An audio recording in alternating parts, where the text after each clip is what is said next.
Abbiamo appena cantato l'inno d'Italia e questo sicuramente ci ha dato delle sensazioni forti di unità, di solidarietà, e non potevamo che far seguire al canto degli italiani un intervento di pari emozione, un intervento sui nostri due marò, sulla Torre e su Girone, a cui invito tutti, ma è spontaneo, a un grande applauso che vada a testimoniare la nostra solidarietà, la nostra vicinanza, il nostro sostegno.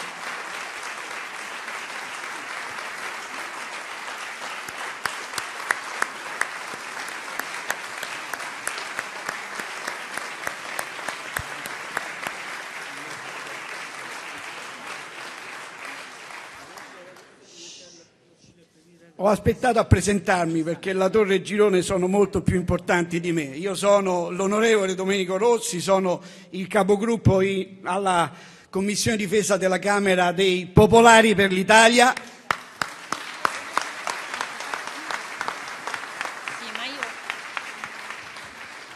E sono stato in India con la delegazione parlamentare, una delegazione che ha raggiunto almeno 3 obiettivi. Il primo è stato quello di testimonianza di solidarietà ai due marò, che hanno assolutamente apprezzato, perché sono soldati, sono fieri, sono dignitosi, ma sicuramente sono anche provati. Il secondo obiettivo è stato quello di testimoniare all'India che dietro ai marò non c'è solo il governo italiano, ma c'è soprattutto il popolo italiano. Il popolo italiano ci sarà e ci sarà sempre. Il terzo obiettivo è stato quello di far vedere e di dimostrare al consesso internazionale che avevamo a disposizione su Nuova Delhi e con cui ci siamo incontrati, 28 ambasciatori di paesi accreditati, mostrare loro quali erano le nostre posizioni, le nostre prospettive. Sono state condivise e qualche giorno dopo, il presidente Barroso, dopo un incontro con il Presidente del Consiglio, ha testimoniato la vicinanza dell'Europa all'Italia in questa vicenda. Ci troviamo a meno di 48 ore da quando la Corte Suprema dovrà dirci almeno 2 cose. La prima, i capi di imputazione, perché sono 2 anni che i capi di imputazione non vengono conosciuti. La seconda, se intende procedere attraverso una procedura legata alla legge sul terrorismo oppure attraverso un processo ordinario. Ricordiamoci che la legge antiterrorismo prevede la pena capitale. Le prime agenzie di stampa di ieri sembrerebbero dire sì alla legge sul terrorismo, no alla pena capitale. Anche questa è una posizione inaccettabile, perché è inaccettabile che possano essere processati dei marò, cioè dei soldati che stanno facendo il loro dovere, per motivi di antiterrorismo che invece erano lì per combattere. Noi porteremo avanti come Popolari per l'Italia e ovviamente una battaglia, un invito a seguire almeno 4 direzioni. La prima, ovviamente, seguiremo le fasi processuali per quanto possibile, chiedendo evidentemente che nell'ambito delle fasi processuali i nostri marò possano rientrare immediatamente in Italia e non attendano le lungaggini indiane che da 2 anni ci vedono fermi al palo ad aspettare che qualcuno decida qualcosa. Ma gli altri 3 aspetti sono quelli di andare nei consessi internazionali tipo Strasburgo, l'Aia, eccetera, a chiedere, primo, eventualmente un arbitrato internazionale, specie se invece ci dovesse essere la sua e la pena capitale come richiesta. La seconda, quella di un consesso che possa dire chiaramente che su questa vicenda l'India non ha giurisdizione, perché la vicenda è venuta fuori dalle acque territoriali. E terzo e ultimo, invocheremo in tutte le sedi l'immunità funzionale per Massimiliano e Salvatore, perché stavano svolgendo il loro dovere per lo Stato italiano e solo dallo Stato italiano possono essere giudicati. Chiudo questo intervento brevissimo con 2 riferimenti. Il primo, al momento in cui Salvatore e Massimiliano sono ritornati in India, dopo una breve parentesi in Italia e che tanto clamore ha suscitato. C'è chi li ha considerati degli eroi che hanno difeso la dignità nazionale. Consentitemi di dire che non sono eroi, sono soldati. Sono semplicemente soldati che, come tutto il personale individuale, ai valori del giuramento, allo spirito di sacrificio, al senso del dovere, allo spirito di servizio. Quei valori sono propri di tutto il personale che porta una divisa e noi al personale che porta una divisa dobbiamo riconoscenza e noi Popolari per l'Italia sosterremo in tutte le sedi le battaglie per la loro specificità, per la specificità della loro professione. Ma chiudo sulle parole che Massimiliano e Salvatore ci hanno detto nel momento in cui siamo partiti dall'India. Ci hanno detto: fateci tornare con onore, fateci tornare a testa alta, fieri della divisa che indossiamo. E lì mi sono impegnato, lì ci siamo impegnati. Mi sono impegnato come ex militare che ha portato una divisa per 44 anni. Mi sono impegnato come italiano, orgoglioso di esserlo. Mi sono impegnato come popolare per l'Italia, orgoglioso di rappresentare quei valori che hanno fatto di questa nazione una grande nazione, culla di una civiltà millenaria. Ringraziamo l'onorevole Rossi per la sua testimonianza e invitiamo il senatore Lucio Romano a salire sul palco. Grazie, buongiorno a tutti. Adesso vi verrà proiettato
si batte perché possono prevalere i principi della democrazia contro ogni dittatura e populismo, e questo è il messaggio forte che ci viene dall'Ucraina, ma non solo, ma adesso avrete anche la testimonianza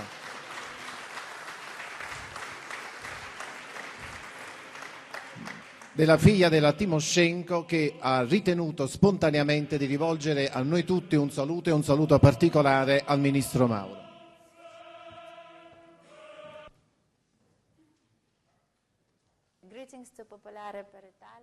Congratulazioni ai Popolari per l'Italia, le mie congratulazioni al Presidente Mauro. Vi ringrazio per avermi dato la possibilità di intervenire attraverso questo video e di farvi giungere il messaggio di mia madre da Kiev, dall'Ucraina, per la fondazione di questo nuovo partito presieduto da Mario Mauro, persona che per molti anni ha supportato i valori fondamentali che hanno contribuito alla crescita della civiltà europea, quali diritti umani, diritti civili e Stato di diritto. Auguro a voi tutti un percorso pieno di soddisfazioni.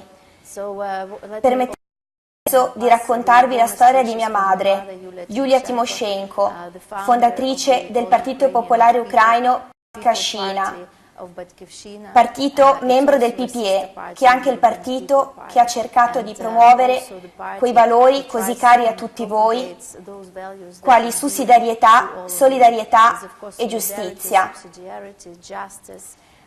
Mia madre crede che orientare un paese solo su un'economia socialista di mercato non garantisca la riuscita del paese, ma è necessario che le priorità siano tutti quei valori in cui si riconoscano gli esseri umani.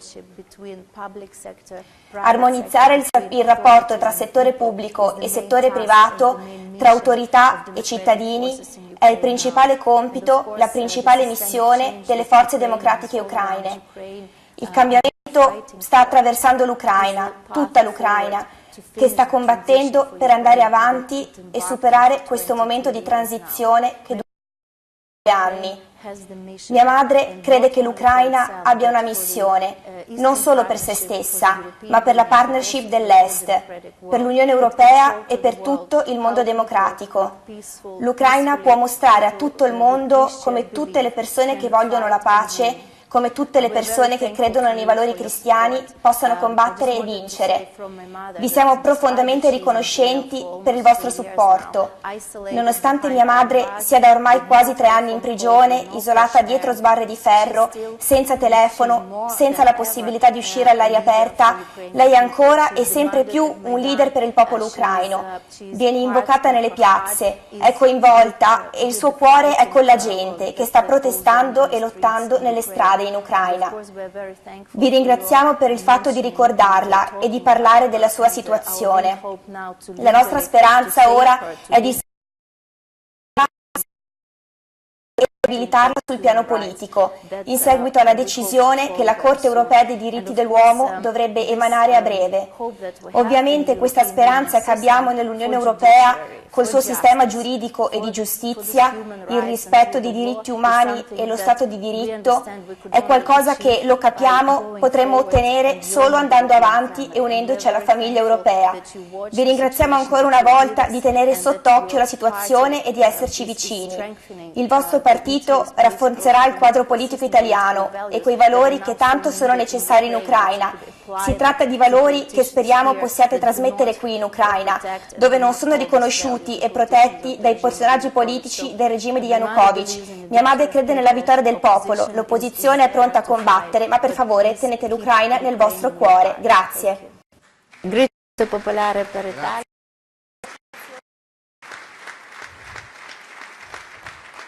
Il messaggio che ci arriva è un messaggio che non è solamente simbolico ma è profondamente significativo perché si rivolge a noi tutti, popolari per l'Italia, ad una dimensione popolare quindi che rappresenta un contatto diretto, un'appartenenza diretta con la dimensione popolare europea.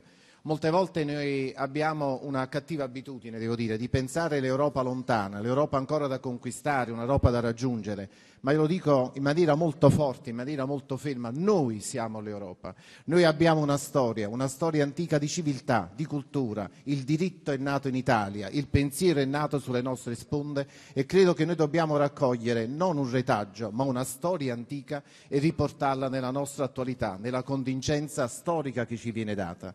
La dimensione popolare quindi è una dimensione non della contingenza del momento, temporalmente data, ma è la dimensione che è intrisa, lasciate che lo dica in maniera forte e in maniera profondamente convinta, è intrisa nella sensibilità e nella storia dell'uomo. Quando noi parliamo di diritti, quando noi parliamo di fragilità, quando noi parliamo di relazionalità sociale, quando noi parliamo di economia sociale, quando noi parliamo di persona, quando noi parliamo di alterità, quando parliamo dell'oltre, noi parliamo della dimensione dell'essere persona. Quando noi parliamo di bene comune, che non è bene pubblico e non è bene privato, quando noi parliamo di democrazia comunitaria, noi parliamo in termini di un profondo sentimento non elitario, non autocratico, non autodefinitorio, non autosupponente, ma una dimensione di reciprocità, non di intersoggettività. E nella reciprocità significa che si costruisce il rapporto non solo con l'altro, ma si costruisce per l'altro. E credo che questa sia la vera storia della dimensione popolare, che si deve ricostruire, come dicevo poc'anzi, nella contingenza dei nostri tempi, con l'entusiasmo di tutti coloro che hanno una storia politica passata incontaminata di grandi ideali e la storia di tantissimi giovani che si aprono alla dimensione politica in un'ottica di servizio. Forse il messaggio più forte che viene dalla dimensione popolare, e lo dico anche questo in maniera molto forte, è che finalmente non si è sudditi ma si è cittadini. La dimensione della sudditanza non è la dimensione della democrazia e credo che questo sia l'aspetto più forte.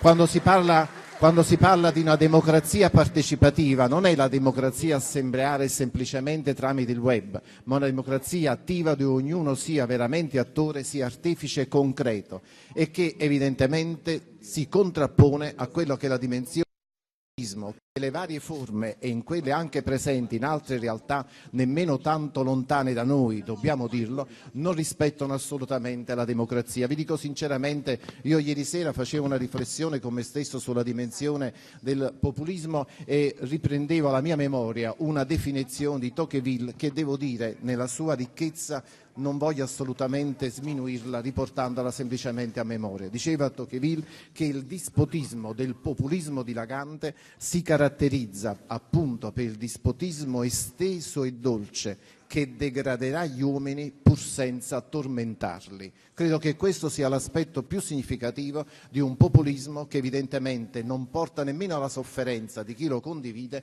ma che evidentemente gli toglie qualsiasi possibilità di essere attore. Libertà e responsabilità, socialità e sussidiarietà, bene comune, persona, evidentemente possono essere le parole chiave su cui costruire questo grande percorso. Finisco qui ricordando una piccola cosa solamente e riponendola alla vostra attenzione. Credo che oggi sia il momento delle parole chiare, dei concetti chiari, del sì e del no. Noi siamo quelli del et, non siamo quelli dell'out-out. Noi siamo quelli che creano sintonia, creano sinergia, creano dialogo, creano relazionalità. E credo che questo sia il fondamento non di una dimensione solamente politica o partitica che dir si voglia, ma è dimensione profondamente umana.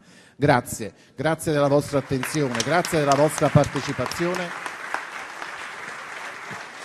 e questo è per me un momento a me particolarmente caro. Mi si dà l'onore di convocare il Ministro Mauro, il Presidente Mauro e tutti i deputati, i senatori qui, perché verrà presentato in maniera ufficiale il simbolo di Popolari per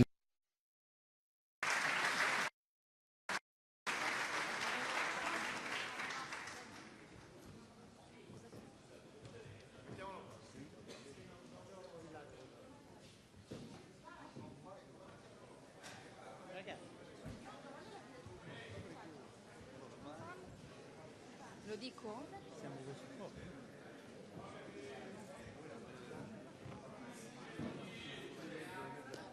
Vado? Possiamo vedere la presentazione del simbolo. Abbassare le luci.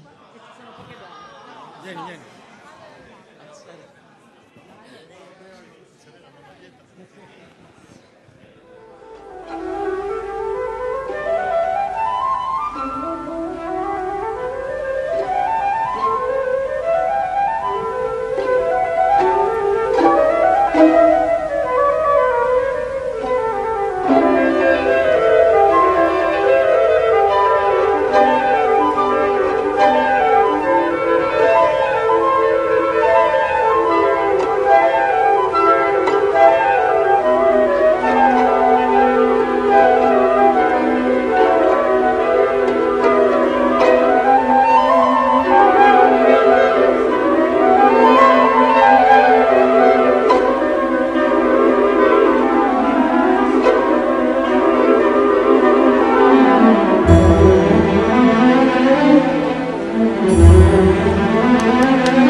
Possiamo accomodarci per dare la parola al Presidente Mauro.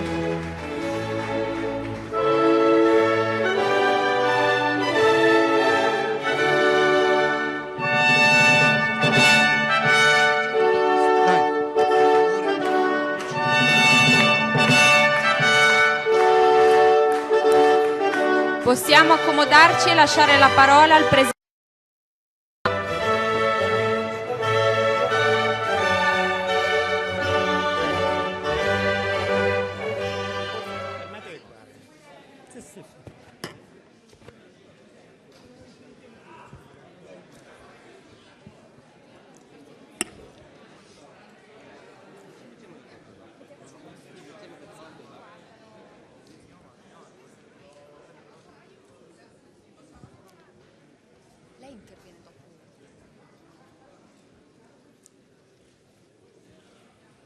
Bentrovati, oggi è una bellissima giornata.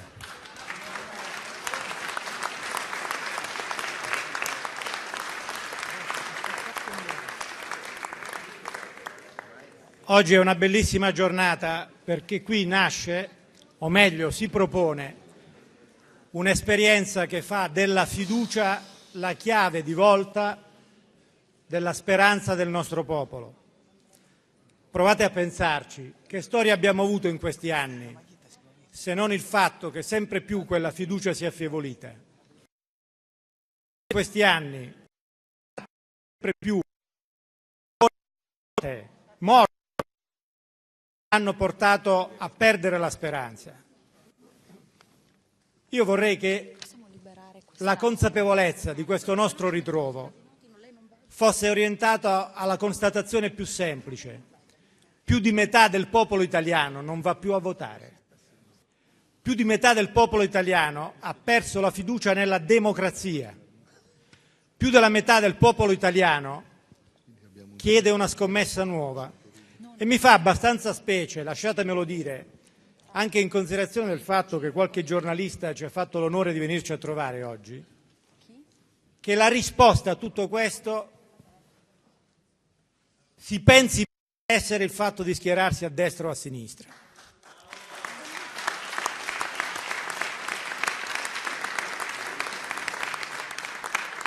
Stamattina mi hanno chiesto perché fate un partito. Ma avete visto i risultati degli altri? Avete visto il risultato della politica di questi anni? Ce lo portiamo sulla pelle quel risultato, ce lo portiamo nel cuore, perché è quel risultato che ha travolto le nostre speranze. E il mio non è un giudizio cattivo su chi quel tentativo l'ha fatto. La mia non è una parola di contestazione per il fatto che destra e sinistra abbiano tentato una scommessa sul Paese. Il mio è un giudizio politico. Quel tentativo è fallito. Sempre questa mattina mi hanno chiesto cosa ne pensa dell'astro nascente della sinistra europea che è venuto a fare un partito in Italia, Tsipras. Per forza. Per sentire qualche parola di sinistra in questo Paese hanno dovuto importare uno dalla Grecia.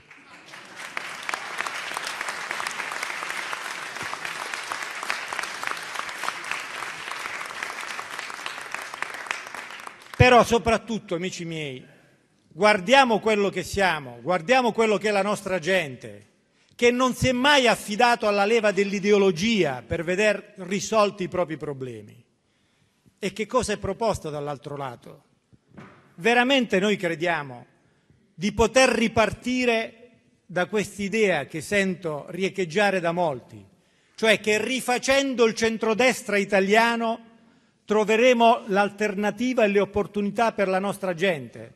Il centrodestra, quello con la Lega di Salvini, quello con la Lega di Salvini che ha esordito in Parlamento europeo dicendo di fronte a un napolitano sbigottito e soprattutto di fronte a milioni di italiani sbigottiti, no euro, no Europa, e che ieri ha proposto di occupare le prefetture e non verranno risolti i problemi degli imprenditori. Io ho fatto attività di impresa, io so cosa vuol dire andare in banca e chiedere i soldi e sentirsi dire che ci vogliono sempre più garanzie. E so però che se c'è un modo di distruggere l'esperienza dell'impresa è quella di illudere gli imprenditori che la risposta ai loro problemi possa essere nel ribellismo, che la risposta ai loro problemi possa essere facendo saltare il banco dell'esperienza della politica e dello Stato. Perché chi fa impresa, come chi mette su famiglia, ha bisogno delle istituzioni. Le istituzioni, amici, ce lo siamo detti tante volte, sono frutto di un patto di libertà. Perché ci ritroviamo oggi qui se non per dire che la politica vale, che la politica è un bene, che ha senso, che è dignitoso farla, che è bello farla? Questo, il governo che sta in questo momento servendo il Paese, è un governo cosiddetto di servizio. Perché servire questo Paese? Perché servire un Paese in cui la sintesi politica dei tempi più recenti si è fermata a vaffanculo? Perché servire un Paese in cui si cerca di convincere la gente che solo diventando nemici degli altri e distruggendoli si potrà avere una parte agognata di bottino? Ma noi siamo un'altra cosa.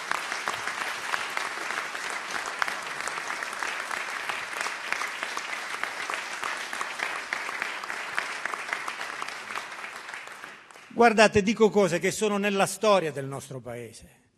Il centrodestra 20 anni fa non esisteva e l'uomo che le ha creato, il leader a oltranza di Forza Italia, è un uomo che nel pensarlo ha avuto una capacità camaleontica di mettere insieme gli interessi di un partito nazionalista e gli interessi di un partito contro la nazione.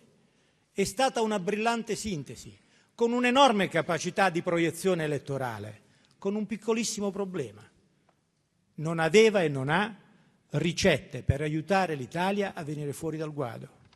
E ogni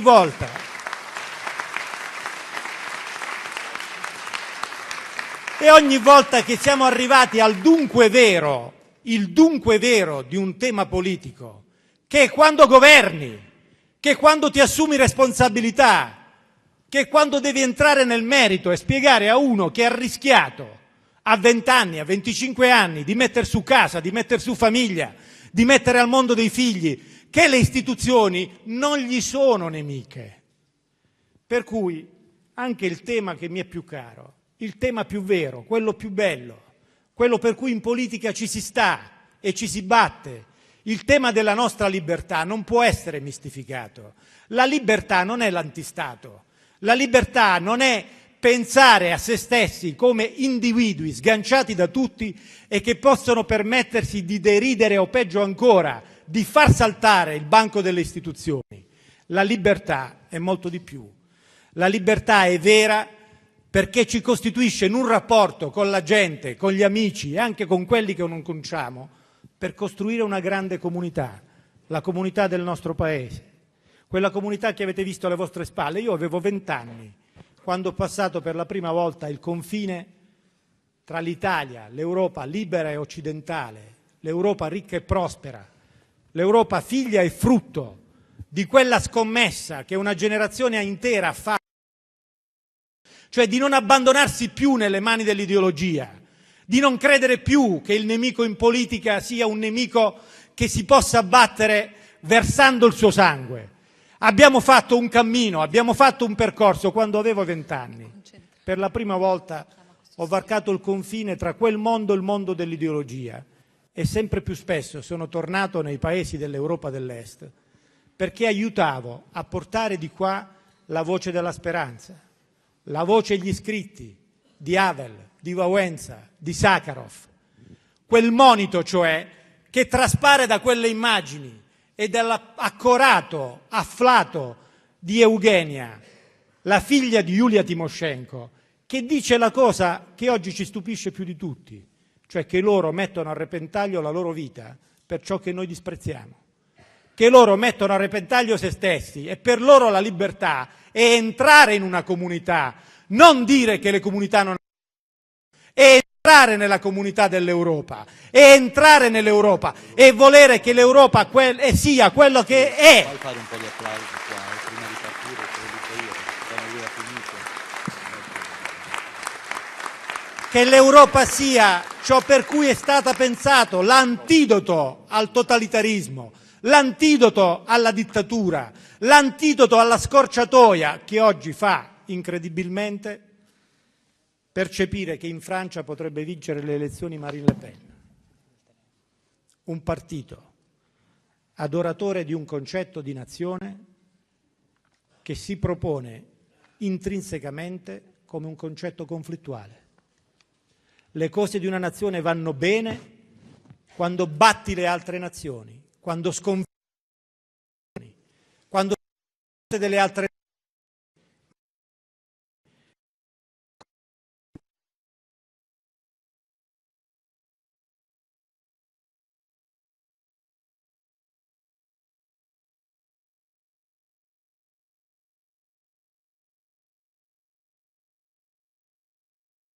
popolare. Perché ci diciamo popolari? Se non per il fatto che sappiamo che la pace, la prosperità, lo sviluppo, la possibilità per ognuno dei nostri ragazzi di giocarsi appieno le proprie chance nasce invece dalla sintonia, dal legame, dalla gioia di stare insieme, dall'aver scoperto che è stato meglio abbattere confini, barriere, mettere da parte dogane, mettere da parte frontiere. Che cosa vogliamo allora per il nostro futuro? E che cosa ci può dire o dare di meglio uno come Grillo, che spera che tutto si risolva dicendo vaffanculo?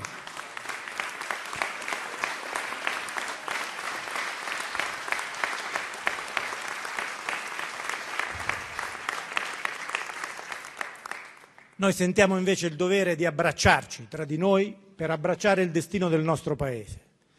Vogliamo abbracciare il destino dei nostri ragazzi, vogliamo abbracciare il destino di chi tra di noi fa più fatica. Ringrazio di cuore, credo che questo sia il modo migliore che hanno avuto di testimoniarci che cosa vuol dire oggi metterci in gioco, mettersi in discussione.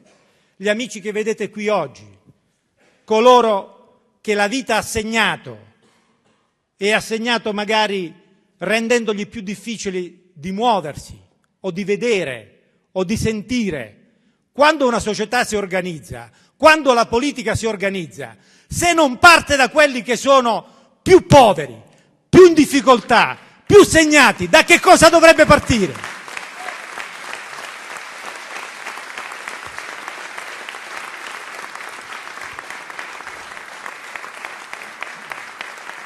Che siamo popolari vuol dire che per noi riformare questo Paese non vuol dire continuare riforme sganciate dalla vita della gente. Non vuol dire continuare a mettere su un foglio come dei calcoli astratti che il conto totale dei conti dello Stato farà X o farà Y se faremo fuori quelli un po' troppo anziani, quelli un po' troppo giovani, quelli un po' più sfortunati, quelli che hanno troppi soldi o quelli che ne hanno troppo pochi. Vuol dire che la gente ha un nome. C'è Giovanni, c'è Marco, c'è Mario, c'è Francesco, c'è Michela, c'è Renata. C'è gente, cioè, che devi guardarla negli occhi per capire di cosa ha bisogno. E non puoi fare un progetto di riforma in astratto, perché quelle cose si pensano nei cenacoli e nelle università, ma carne e sangue li fa diventare la politica. La politica!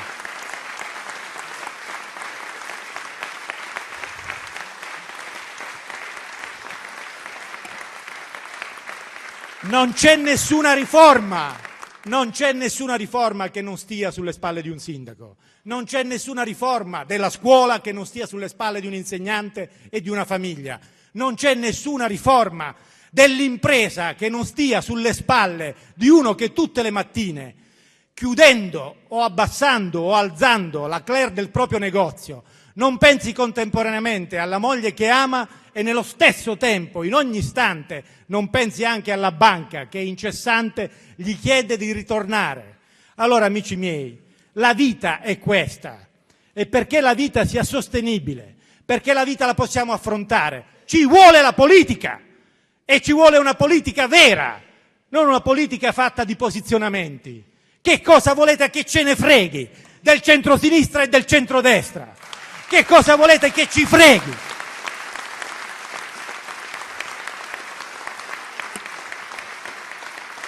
di una politica ridotta a posizionamento.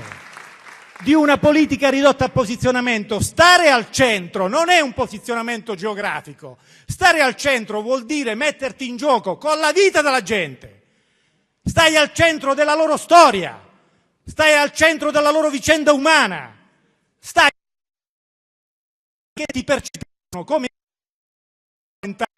non inutile, di più dannoso. Vuol dire che rischi, ed entrando in rapporto con loro gli dici che vinceremo insieme, gli dici che ce la faremo, gli dici che verremo fuori dal guado in un momento così drammatico della vita della nostra nazione, perché vogliamo diventare grandi insieme, perché vogliamo trovare risposte razionali ai nostri problemi. Credetemi, amici, non è più stagione di dire le cose senza avere mai il tempo, la buona volontà e la capacità di realizzarle. Ed è stato un tempo troppo lungo. Ci siamo dette queste cose molte volte, ma come può un paese grande, credibile e per certi versi incredibile, ma lo dico in senso positivo, come il nostro, arrendersi all'idea che 4 volte in 15 anni sia stata fatta la riforma della scuola e trovarsi oggi con meno diplomati e meno laureati di prima? Capite qual è la differenza tra dire le cose e farle sul serio? Ma come potrebbe ognuna di quelle operazioni di riforma, che non voglio disdegnare e di cui riconosco il merito a chi ha cercato di mettere un elemento di novità nella vita del Paese, ma come avrebbero potuto riuscire se non c'è quello spirito di condivisione tra noi che siamo dentro le istituzioni, tra la gente, tra le famiglie, tra le imprese, che fa sentire che quello che viene messo a disposizione di un popolo è la spada, la freccia che viene scoccata per riuscire a centrare un obiettivo condiviso. Se non c'è la capacità di pensare che ogni cosa la mettiamo a disposizione del cambiamento vero, e quello più serio, lasciatemelo dire, è il nostro cambiamento. Sentirete pochi attacchi agli altri partiti. Io non ho voglia di attaccare nessuno, ma consentitemi anche un certo distacco. Perché dobbiamo fare un partito, se non per la constatazione più banale, che gli altri hanno fallito? E che caratteristiche deve avere questo partito che sempre è illuminato da un giudizio che si apre alle difficoltà di ognuno, se non che sia un luogo dove c'è posto per tutti? Il problema vero non è che storia hai avuto dietro, il problema vero è che speranza ti porti nel cuore, perché se la tua speranza può essere condivisa, vuol dire che stai dalla nostra parte. Se la tua speranza può essere un'opportunità per ognuno, vuol dire che puoi stare tra i primi tra di noi e metterti davanti agli altri, perché la gente ha bisogno di questo slancio e ha bisogno di quell'entusiasmo, ma vuol dire molto di più, che dobbiamo darci un criterio comune per capire ciò che è più adeguato per rispondere ai bisogni della nostra gente. E questo criterio comune non può venire da ricette che hanno fallito. Lo dico ai tanti amici che si sono preoccupati ancora una volta di ridurre la politica a un posizionamento. Credetemi, se la ricetta dell'ipotetico centrodestra italiano è fallito, non è perché rappresenta una parte o gli interessi di una parte, ma perché il contenuto era un contenuto vuoto e dentro quel contenuto vuoto, proprio perché era vuoto, sempre più hanno preso peso gli estremismi, gli irrazionalismi, i populismi, ma populismo, amici miei, non è una parola strana che viene giocata come la carta per spiazzare quelli che non ti sono più simpatici. Il populismo è quello che si sta divorando quel progetto politico che è l'Unione Europea. Lo sta divorando. E credetemi, da questo punto di vista c'è sempre uno più puro che ti epura. Io ho sentito con le mie orecchie accusare di meridionalismo gli esponenti della Lega in Parlamento europeo, magari da partiti che si chiamano veri finlandesi. Capite? I veri finlandesi, con un tasso cioè di distanza da quello che è l'opportunità che deriva dal fatto che siamo messi insieme dalla storia.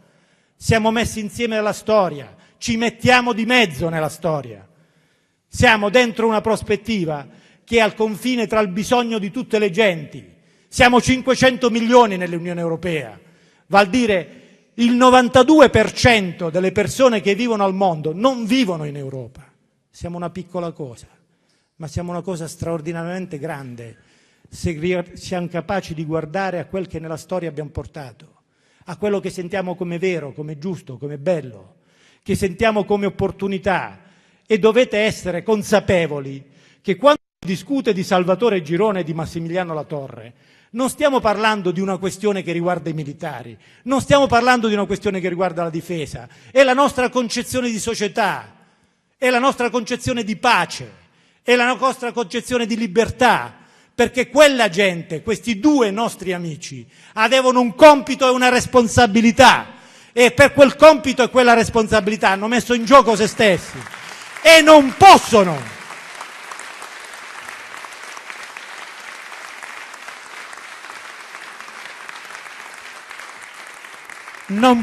non sapere e non credere di avere dietro una nazione intera, un'Europa intera, che non ha l'idea che la politica incuria, la cultura, la pena di morte.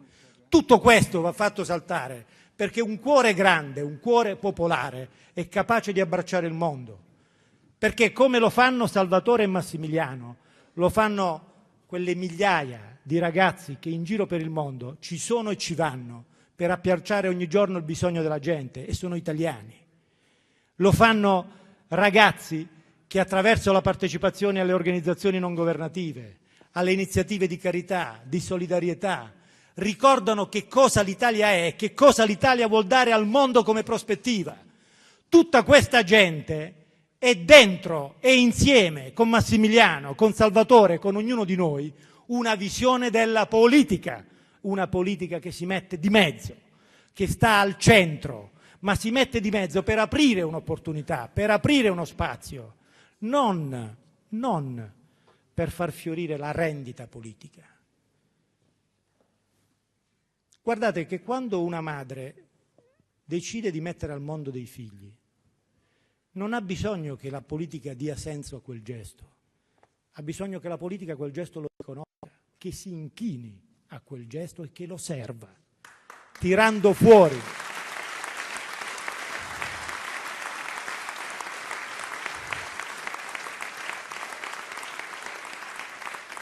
fuori le risorse e ingegnandosi per tirarle fuori e mettendosi in discussione fino al punto da provocare solidarietà vera, sussidiarietà vera, libertà vera, non un'idea ridotta di tutto questo, sventolato come bandiera per andare addosso a quella che è la fatica del vivere quotidiano. È per questo che noi non abbiamo bisogno di una definizione geografica, ma ci mettiamo in gioco per ideali grandi, quegli ideali più veri che ci aiutano a distinguere ciò che è bello, ciò che è giusto e ciò che è vero, perché paragoniamo e continuamente, questo fa la politica, diamo un giudizio, siamo liberi e allora quella tale situazione politica, faremo così, prenderemo questa strada, perché corrisponde al nostro cuore, perché è più che mai evidente che realizza quello che nel cuore abbiamo, che è il bene del nostro popolo. Noi non ci tireremo indietro in nessuna circostanza, né elettorale né politica dei prossimi mesi. Saremo largamente presenti alle elezioni amministrative.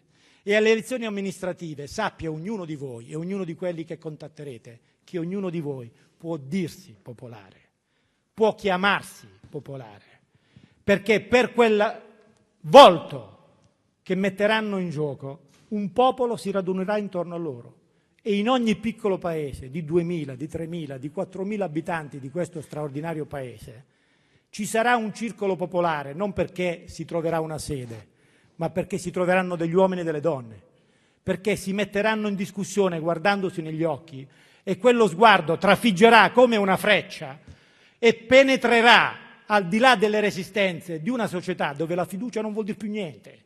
Qual è la fiducia? Qual è la merce che più scarseggia oggi se non la fiducia? E che cosa siamo chiamati a ricostituire noi, a rifare noi, a rimettere come opportunità per la nostra gente se non la fiducia? E come faremo per abbracciare il loro immenso bisogno se non amandoli? E questo amore che cosa potrà essere se non sarà capace di diventare una una organizzazione che porta dopo porta sia capace di snidare quello che si è nascosto nel nostro cuore e nei nostri animi, perché ci siamo ormai rassegnati a una visione nefasta della politica. E che cosa sarà un'organizzazione se non la capacità di proporci, appellandoci alla libertà di tutti gli altri? Lo dico ai tanti amici che hanno condiviso con noi momenti drammatici e belli di questi ultimi mesi. Lo dico a te, Lorenzo, lo dico al tuo partito, lo dico agli altri partiti che cercano oggi una strada che renda ancora evidenti e che hanno fatto enormi sacrifici, magari rompendo storie, perché un governo di servizio potesse vivere e continuare a vivere per un'Italia che ha bisogno oggi di azioni, prima ancora che di elezioni. Lo dico a tutti voi. Dentro questo sguardo, dietro questa freccia, dietro questa tendenza forte a mettere in gioco se stessi,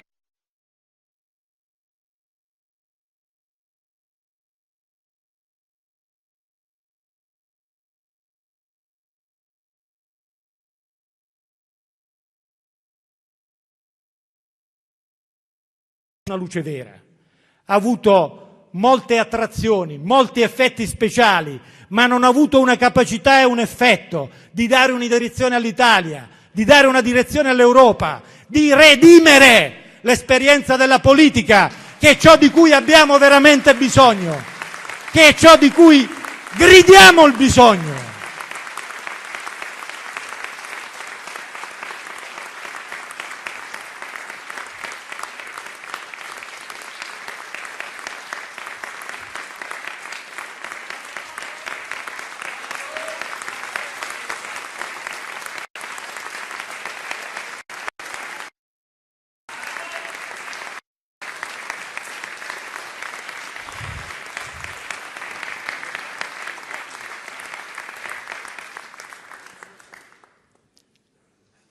Quando finisci in maniche di camicia rischi pericolosi paragoni.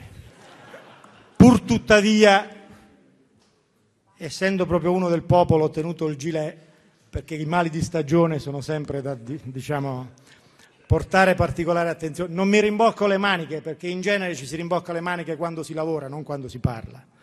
Quello che però c'ho da dire, e c'ho da dire in modo molto concreto, a conclusione di questo mio iniziale intervento, per dare la parola a chi tra di noi ci dirà su che cosa stiamo lavorando e in quale prospettiva ci muoviamo, e sentirete dall'idea di uomo, di società, di esperienza bella da condividere insieme, che cosa vuol dire per noi la politica.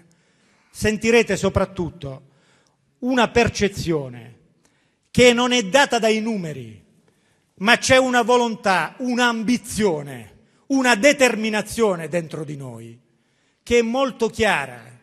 Chi di voi poteva pensare che la logica dello scoramento e della sfiducia regalasse a Grillo 8 milioni di voti? Chi di voi poteva pensare che il ribellismo sociale e questo continuo andare addosso a che cosa si è costruito in 70 anni potesse dare la prospettiva a Marine Le Pen in Francia di distruggere il progetto europeo? E siamo a un passo da tutto questo.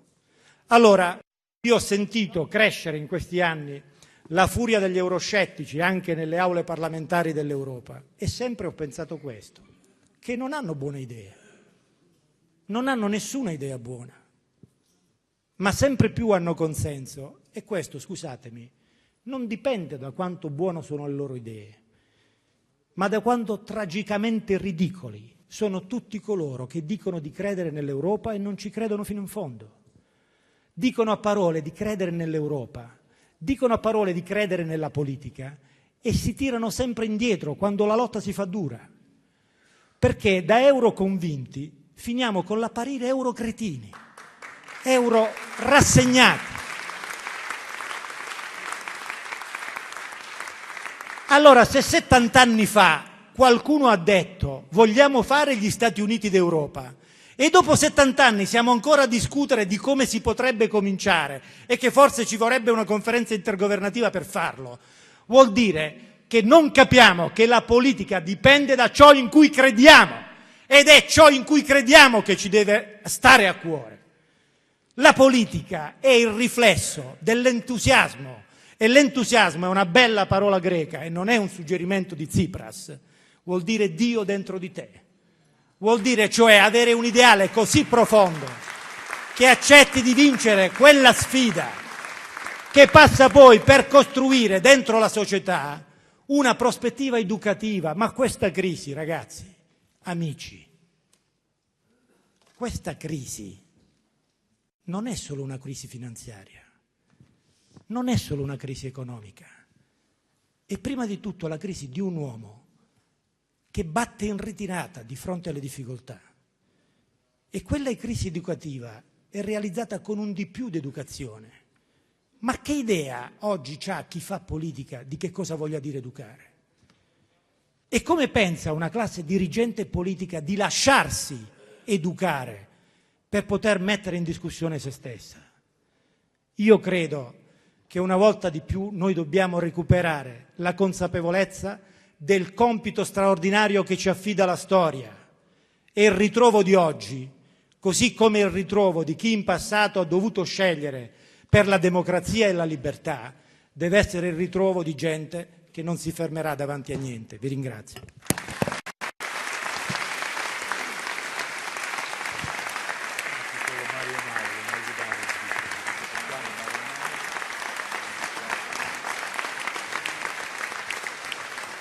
Ringraziamo Mario Mauro e diamo il benvenuto all'onorevole Lorenzo Dellai.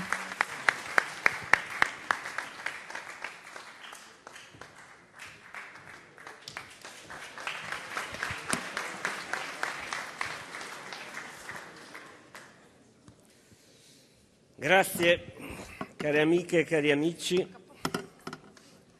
Un saluto cordialissimo a tutti quanti voi. Un saluto anche naturalmente ai nostri ospiti, a Lorenzo Cese in modo particolare, che rappresenta un partito con il quale condividiamo l'esperienza dei gruppi parlamentari e con il quale speriamo di collaborare sempre di più nonostante la discussione di questi giorni. Io vorrei dire però a nome, credo, di tutti voi, visto che ho il piacere di intervenire subito dopo, un grande grazie soprattutto a Mario Mauro per le cose che ci ha detto. Mario Mauro, che insieme all'amico Mario Giro rappresenta il nostro pensiero in un governo che per noi non è il male minore, ma è una grande scommessa per la fiducia e il futuro del nostro Paese. Mario Mauro che abbiamo incontrato, io personalmente, da poco, in questi ultimi mesi, in quest'ultimo anno, e del quale abbiamo apprezzato e apprezziamo non solo la chiarezza e il coraggio della politica, ma anche il profilo umano e vorrei dire spirituale, perché le cose che ci ha detto e che ha detto a nome di tutti noi promotori quest'oggi vengono un po' prima della politica, sono un po' il fondamento della politica. E io credo che questo sia molto importante, perché viviamo in un'epoca nella quale il cinismo è alle stelle e la politica rischia di essere alle stalle. E noi non possiamo accettare tutto questo. Abbiamo presentato un simbolo, è un simbolo di partenza, è una freccia, per dire che non siamo arrivati, che siamo solo appena partiti.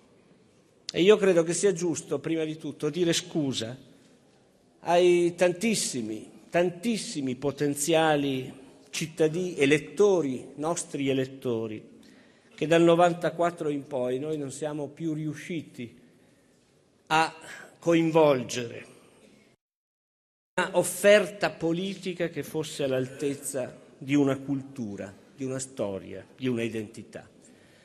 E questo è accaduto per un deficit di serietà, di novità, di unità. Ecco, noi ci siamo rimessi in partenza per questo. Si dice, ma dove volete andare? Arrendetevi al bipartitismo, siete circondati. Io penso che ci sono due modi per contrastare questa tendenza, per resistere a questo vento che è un vento di banalizzazione, di semplificazione, di mediatizzazione, un vento di dissociazione fra la cultura e la politica, o meglio, fra la politica e la sua cultura. Il primo modo è di fare un po' come i panda, cercare di ritardare l'estinzione. Non è il modo che ci interessa.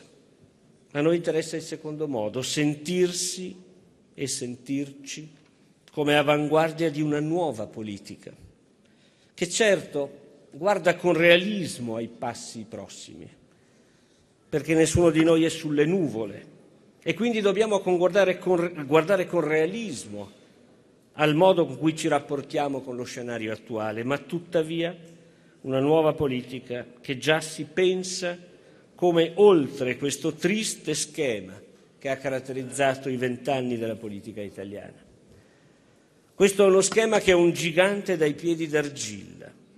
Ha avuto bisogno, questo schema della politica di questi 20 anni, ha avuto bisogno della saggezza di Napolitano, dello sforzo dei governi Monti e Letta poi, perché di fronte alla crisi ha saputo solo pasticciare e balbettare. È un sistema che ha prodotto cittadini spettatori e tifosi, non più protagonisti della politica. È un sistema, vorrei dire, che è una sorta di per vincere. Una legge truffa che dovrebbe far vincere i partiti che si identificano e si definiscono come grandi non perché lo siano, ma perché hanno di fronte un insieme di nanerottoli che non riescono a ragionare con un fronte comune. Io devo dire che noi saremo responsabili, sia alla Camera che al Senato, nella discussione di questa legge elettorale. Siamo responsabili perché sappiamo che il Paese ha bisogno anche della riforma elettorale, ma saremo anche molto determinati nel dire che alcuni punti di questa legge non sono conformi al buonsenso e alla Costituzione.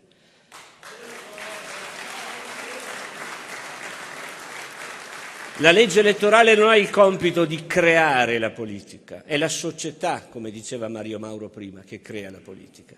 La legge elettorale ha il compito di regolarla, questa politica, e di conciliare rappresentanza dei cittadini con bisogno di stabilità e di governabilità. Le soglie, così come sono state decise, non sono conformi a questi principi. Manca il riferimento alla preferenza e quindi al diritto del cittadino a scegliere il proprio rappresentante.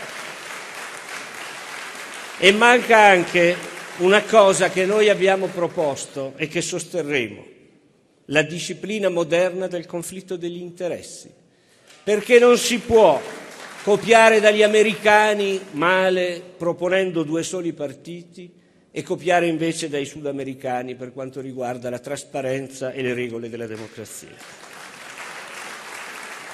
Per questa ragione siamo e saremo realisti, certamente non siamo sulle nuvole, ma vogliamo anche essere sognatori, tenaci e coraggiosi.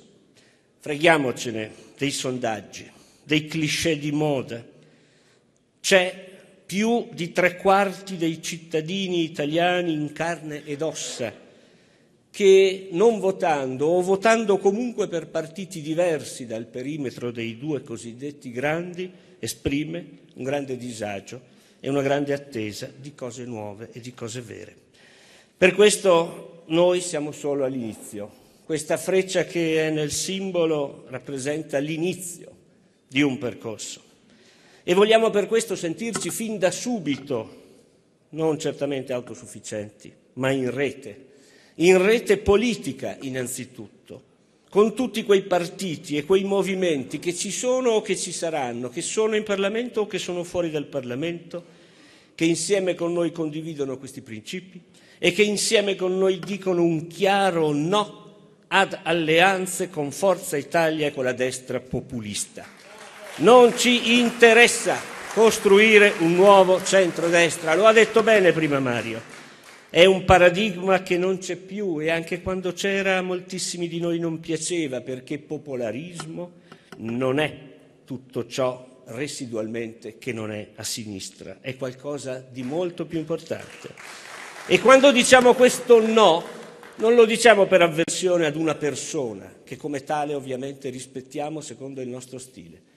Lo diciamo perché serve una rottura culturale, prima ancora che politica, rispetto alla deriva di questi 20 anni. Ci mettiamo poi anche in rete sociale, perché la politica nasce dalla società e noi vogliamo sentirci parte di questa rete sociale e vogliamo per questo ragionare fin da subito insieme con le tante realtà del mondo sociale che hanno in tutti questi anni custodito con grande impegno la cultura del popolarismo, che è prima di tutto una cultura sociale e civile e poi è un'espressione politica.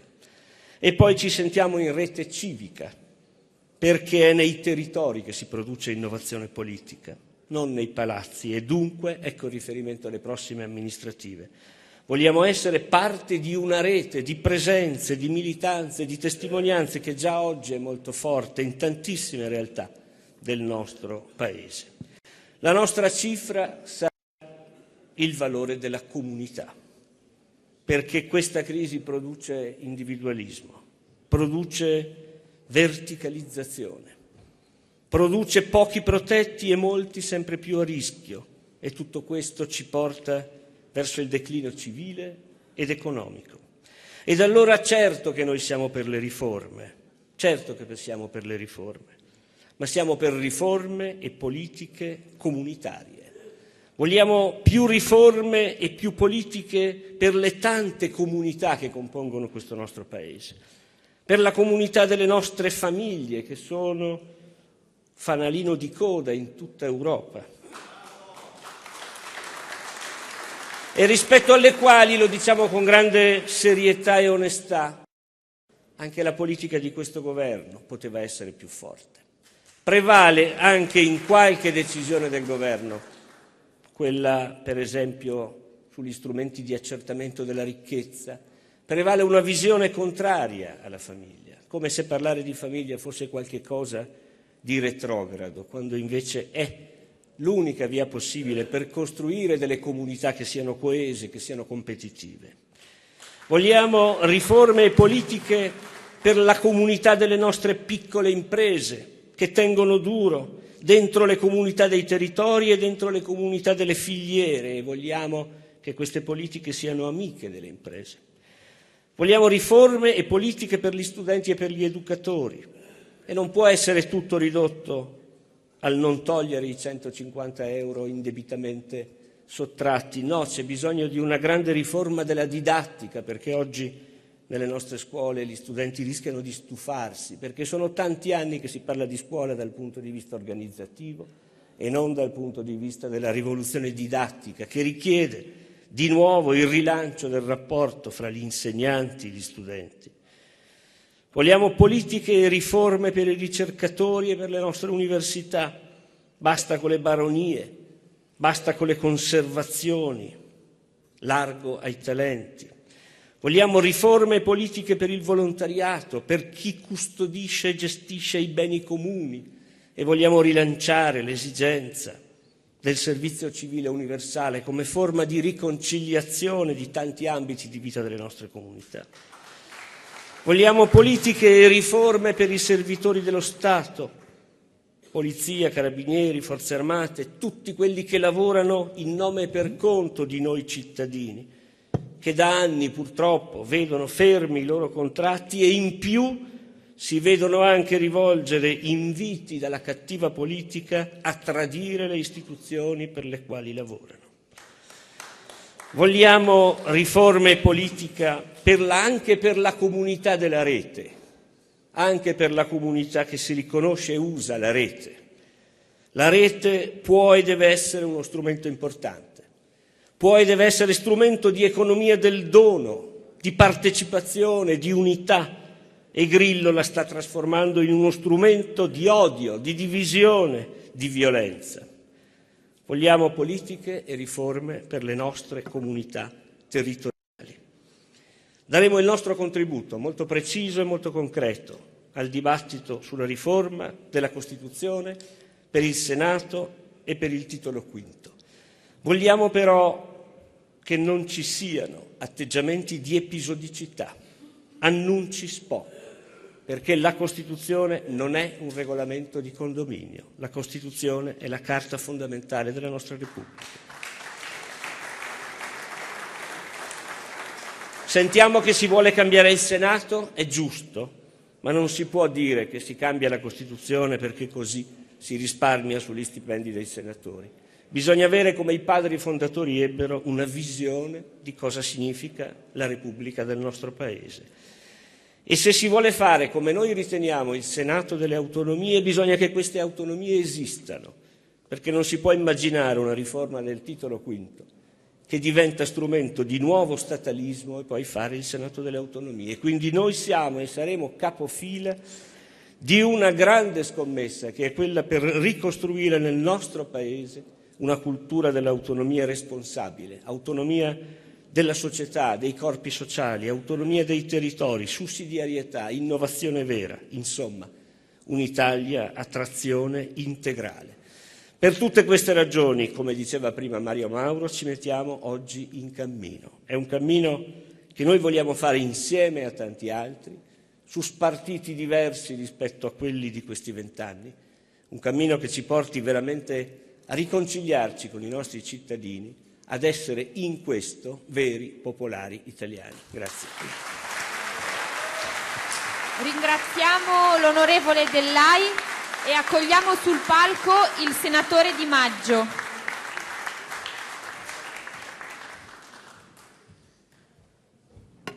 Grazie. Ho visto questo gesto di Lorenzo e ho capito il ruolo del Senato. Ciò che la Camera annoda, il Senato scioglie, quindi potrebbe essere una futura missione.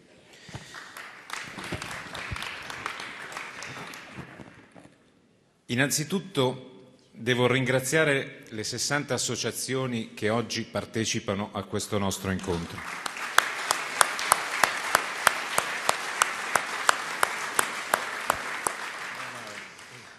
Poi dire che questo è il mio primo anno di scuola, ed essendo il mio primo anno di scuola è stato un anno estremamente travagliato e soprattutto noi come gruppo abbiamo avuto tutta una serie di vicissitudini, ma ascoltando oggi Mario Mauro e Lorenzo Dell'Ai posso affermare che mi trovo nel posto giusto.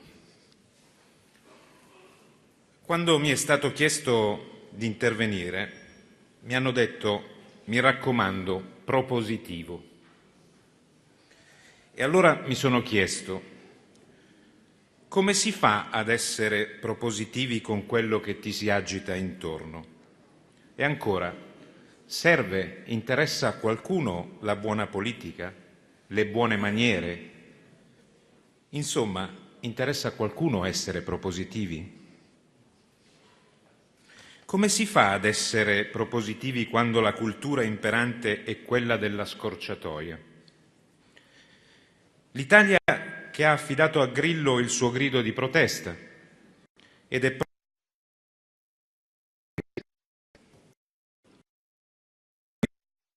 della globalizzazione, del tutto ora e subito, della spettacolarizzazione più che dei contenuti, della gazzarra più che della ragione. Non pensiamo che affidare la guida di un paese come il nostro, significa, ed ecco il peso, quello che io sento, affidarne anche la propria storia. E viva Dio, la nostra storia politica non è una storia liquida. È fatta di Einaudi, Sturzo, Gobetti, Giustino Fortunato, non di Santanchè e Serracchiani, non di Grillo e Renzi.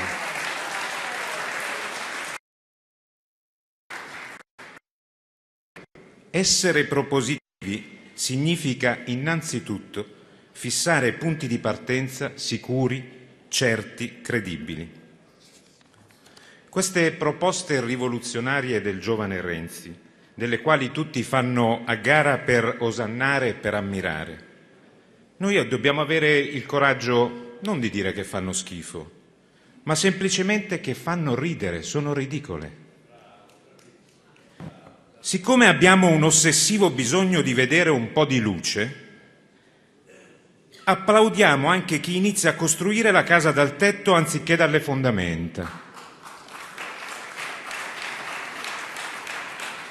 Renzi è figlio di questa cultura e la sua proposta politica è l'immagine dell'Italia che costruisce le greti dei fiumi. La riforma del titolo V, fatta in fretta e per soddisfare le aspettative delle pericolose istanze leghiste, ha fatto danni enormi. Ha creato enti regionali che sono quei mostri di spreco e di inefficienza che stanno sotto i nostri occhi. Lo dico soprattutto ai media, che amplificano sempre messaggi. Dobbiamo smetterla di ricercare avidamente qualsiasi informazione che confermi aspettative di pericolo e di sfascio.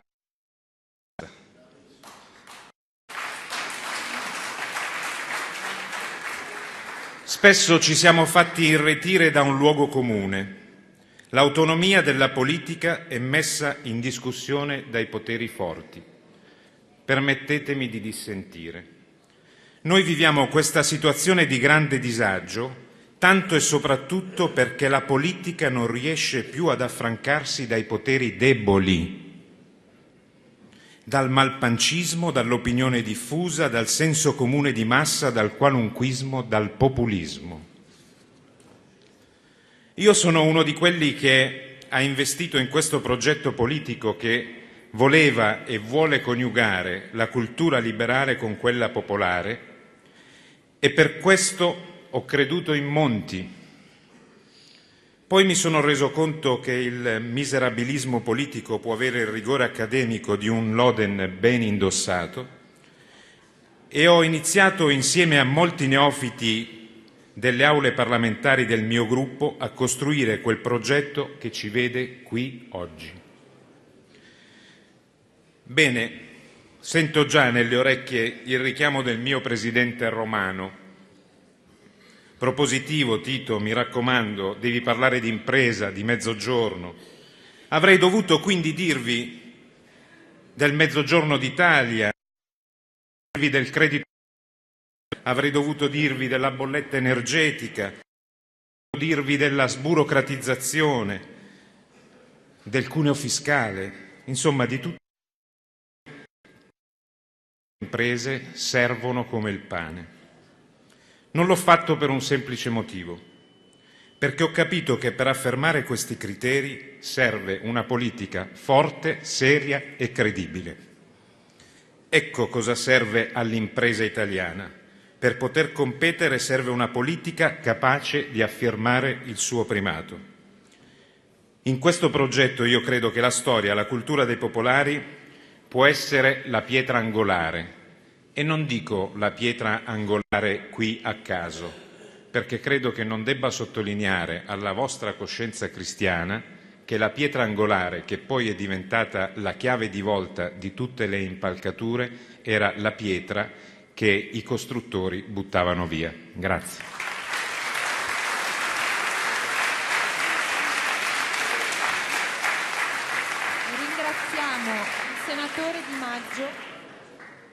Ringraziamo il senatore Di Maggio e invitiamo a prendere la parola il consigliere Nicoletta Verì.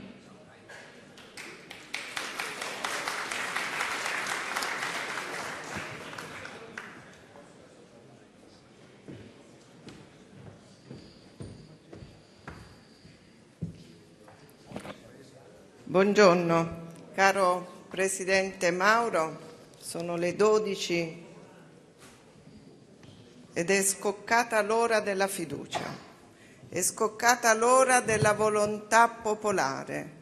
Dopo questi interventi, dopo il lavoro che ci ha preceduto a questo incontro, io penso che tutti la consapevolezza e la determinazione a un no.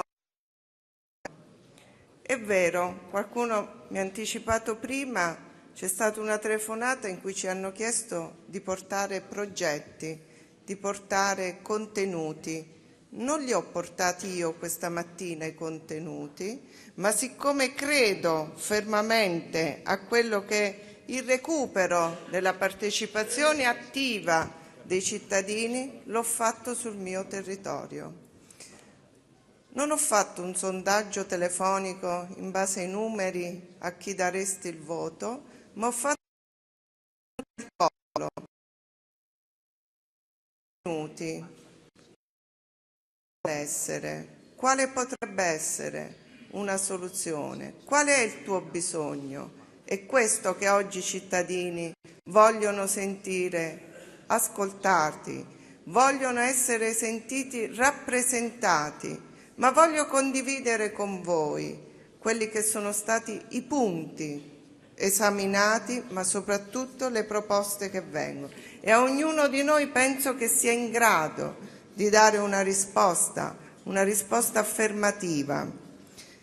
Caro Presidente, cari colleghi, la prima cosa che viene chiesto dal territorio è di metterci insieme per emarginare gli estremi.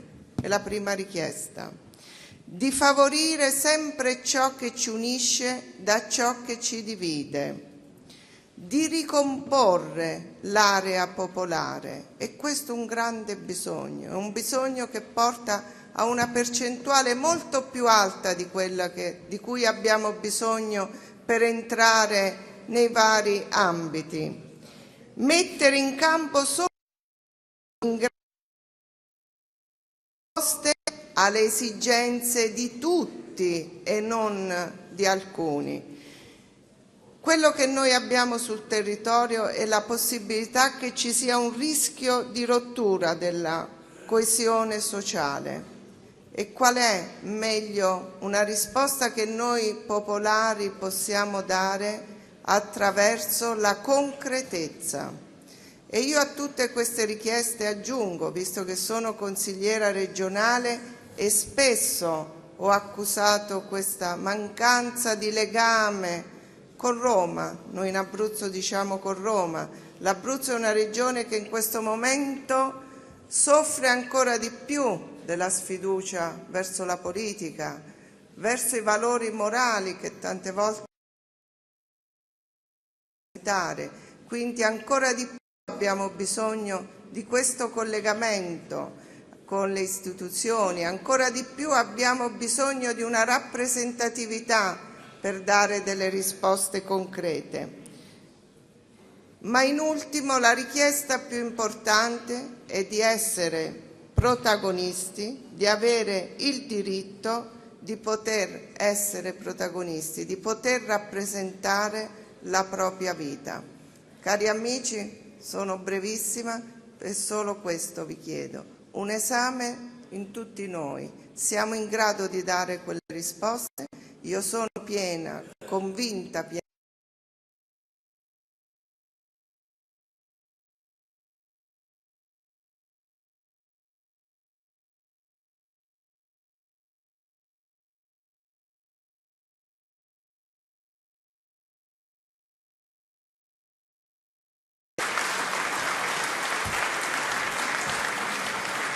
Ringraziamo il consigliere Verì e invitiamo sul palco l'onorevole Santerini.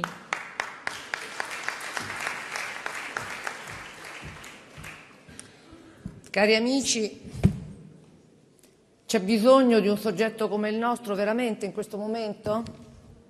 L'Italia ci sta dicendo che dobbiamo sopravvivere e buttarci in uno dei due poli. Ci stanno dicendo che le piccole realtà non hanno senso. Noi non vogliamo sopravvivere e non vogliamo soltanto esistere, abbiamo un progetto. E il nostro progetto è un progetto di cultura politica che non guarda soltanto nostalgicamente al passato, è un progetto nuovo. Perché? Perché è vero, perché siamo quelli che vedete, perché non siamo il partito altro, una squadra con molte fragilità e con molta forza morale. Le nostre biografie personali parlano per noi, con tutti i nostri limiti. Siamo un partito che vuole unire, siamo un partito che vuole l'interesse generale e che sta attento a tutti i particolarismi teme i particolarismi perché sa che l'Italia non esce da questa situazione se non insieme. Questo è il senso del nostro nuovo movimento politico, che non vuole sopravvivere, che non vuole cedere alla dittatura della maggioranza. È un partito che non è che sta al centro, sta in mezzo, cioè sta in mezzo alla gente. Guardate che chiamare questo partito popolare può essere un boomerang, perché può essere anche impopolare, perché se qualcuno pensa che i tagli li deve fare sempre qualche altra categoria, se i tagli li devono fare sempre gli altri, questo sarà impopolare. Se qualcuno pensa che gli sprechi si possono continuare a fare, se qualcuno pensa che si possono mantenere privilegi mentre c'è tanta gente che fatica, noi gli diciamo che stiamo in mezzo alla gente che fatica, siamo in mezzo agli umili, alla gente che fatica tutti i giorni, e che questo non può andare avanti, non fosse altro che perché l'Italia ne uscirà insieme. E invece che cosa ci interessa? Ci interessa un lavoro di squadra, ci interessa una politica buona, ci interessa una politica davvero popolare e quindi ci interessa che le piccole e medie imprese abbiano che vengano ripagati, perché hanno diritto ad avere i soldi che gli spettano. Dobbiamo semplificare, deburocratizzare. Credetemi, vi assicuro che necessità di funzionare quelle che ci sono.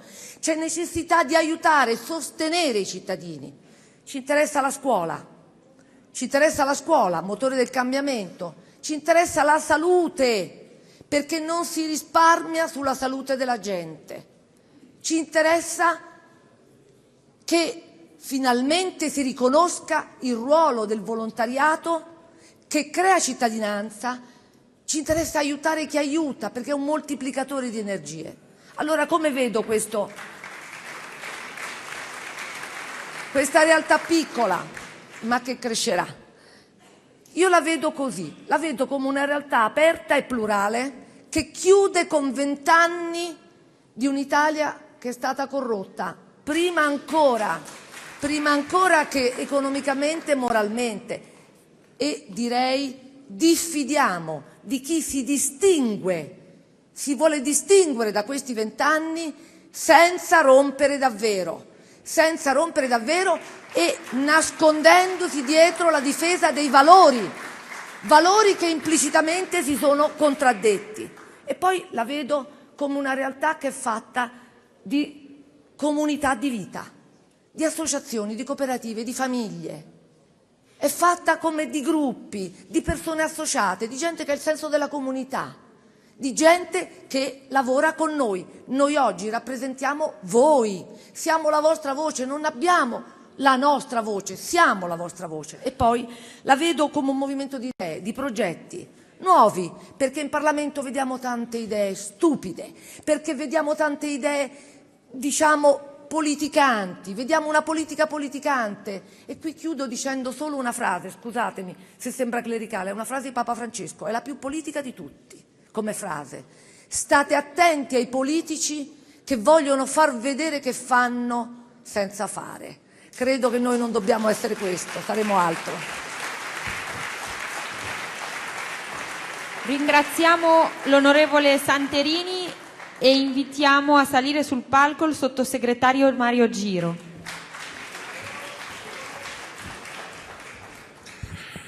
Cari amici, avete notato una cosa in tutti i discorsi che avete ascoltato?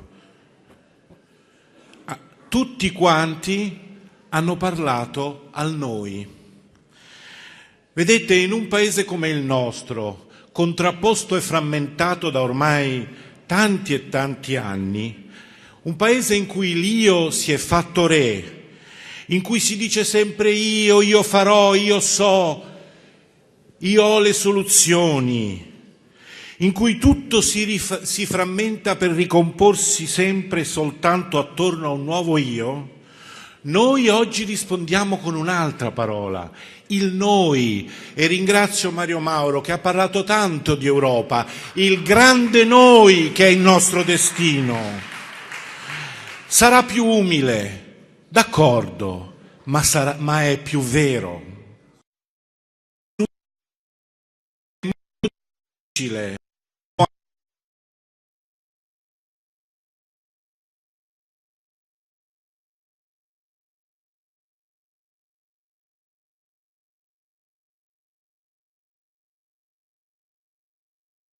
Disegno, se volete umilmente, partendo dal basso, è stato detto tante volte, nei confronti di cittadini ansiosi e delusi. E io credo che va ricostruito un grande tessuto, lo diceva prima Tito, tante associazioni qui presenti, tra esperienze diverse, liste civiche, esperienze territoriali, associative, con i delusi, con gli astenuti. Partire dai territori non è retorica, è la necessità dell'oggi, perché il nostro Paese è fatto di un grande noi di territori. Fare un soggetto federale aperto, inclusivo, come vogliono essere i Popolari per l'Italia, significa che ognuno di noi, tutti insieme, dobbiamo fare come un grande giro d'Italia e fare mille assemblee di ascolto, ascoltare questo noi che non è mai ascoltato. Ci sarà uno spazio per i popolari, noi lo crediamo, ma crediamo ancora di più che c'è un grande spazio per un nuovo noi in Italia, comunità, paese, solidarietà, Europa, nuovi modelli sociali, cooperazione con il mondo. Sappiamo che i problemi del nostro paese sono enormi e in primis il lavoro, lo sappiamo benissimo. Molti di noi lo vivono sulla loro pelle. Disprezzare chi mette l'etica del noi alla base di ogni soluzione significa velarsi gli occhi, non vedere il mondo come è fatto oggi, un mondo in cui aumenta la ricchezza e aumenta l'esclusione e la diseguaglianza, in cui la cultura dello scarto diventa imperante per molti popoli, in cui i popoli si agitano, classi intere si risvegliano, tutto si muove intorno all'Italia, mentre l'Italia si guarda all'ombelico. Al contrario di molti che vogliono soluzioni tecnocratiche, efficientiste, discepoli del fare purché si faccia, noi proponiamo un'altra politica. Non ci basta una persona, un nuovo uomo del destino o un vecchio uomo, un'idea, ma qualunque, hanno troppo abbastato le loro aspettative, ormai sono pronti a tutto, ad accettare qualunque cosa, basta che ti si dica che funzioni. Ma io domando, funziona per fare cosa? Per andare dove? Anche la legge elettorale, basta che funzioni. L'ha già detto Lorenzo Dell'A e non lo ripeto. Bisogna andare verso il reale del Paese. Il reale è più importante di un'idea. Partire dai territori significa partire quindi dalla periferia. Ma oggi, in questo mondo così complesso e così globalizzato, la periferia è il centro. Da una piccola e media impresa in un posto qualunque d'Italia, da una piccola e media impresa italiana in un posto qualunque d'Italia puoi contrattare con terre locali, puoi fare affari con la Cina. Se ci mettiamo dunque dalla parte della periferia, vedremo molto meglio le fragilità ma anche le grandi opportunità del nostro Paese. Occorre fare questo con pazienza e umiltà. Noi non abbiamo tutte le ricette pronte. E chi vi dice che ce le ha mente, perché l'Italia non è sola al mondo, molto dipende da quello che succede attorno a noi. Dobbiamo fare accordi con gli altri, per questo è così importante l'Europa. Le soluzioni si trovano insieme. si vive da soli al mondo e non basta gridare e denunciare. Troppo spesso abbiamo assistito in Italia il passaggio dalla denuncia alla rinuncia. Noi invece vogliamo parlare e ascoltare, perché così solo si possono mobilitare le risorse di questo Paese. Lo so per esperienza al Ministero degli Affari Esteri. Le tante imprese, Tito, Angela, le tante imprese che vogliono stabilirsi all'estero, ma che nessuno aiuta. Le risorse della cultura italiana e della lingua, che nessuno valorizza. Lo sapete che l'italiano è la quarta lingua insegnata al mondo? Vi siete chiesti mai il perché, visto che l'italiano non serve nel business? Le tante opportunità di investimento che ci sono in Italia ma che nessuno offre, il valore dei nostri territori che tutti vorrebbero copiarci. Lorenzo, quando incontro un ministro degli affari esteri di un altro paese, chiede solo e soltanto due cose, da qualunque parte venga: com'è che funzionano le vostre piccole e medie imprese e le vostre autonomie? Sono le due cose che chiedono tutti, dall'Asia, dall'Africa, dall'America Latina. E poi una grande simpatia, un interesse diffuso del nostro Paese che ci insegna una cosa, che ci siamo troppo spesso guardati allo specchio, ma dovremmo guardarci negli occhi degli altri che ci stimano più di quanto ci stimiamo noi stessi e hanno più rispetto del nostro Paese di quanto gli italiani hanno appreso in questi 20 anni. E ha ragione Mario quando dice che dobbiamo redimere la politica che ci ha imbragati in una situazione in cui non abbiamo perso il rispetto di noi popolari.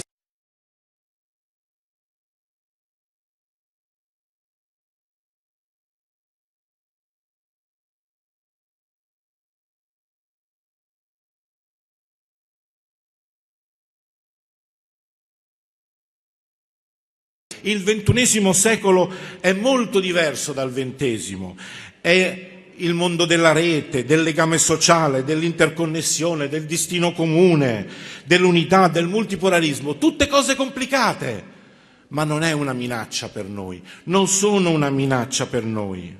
Lo vedete nel mondo che si muove, nelle tante manifestazioni, nei popoli che vogliono contare, nei muri che cadono, come abbiamo visto per l'Ucraina, nei popoli che cercano l'Europa, che cercano un nuovo noi.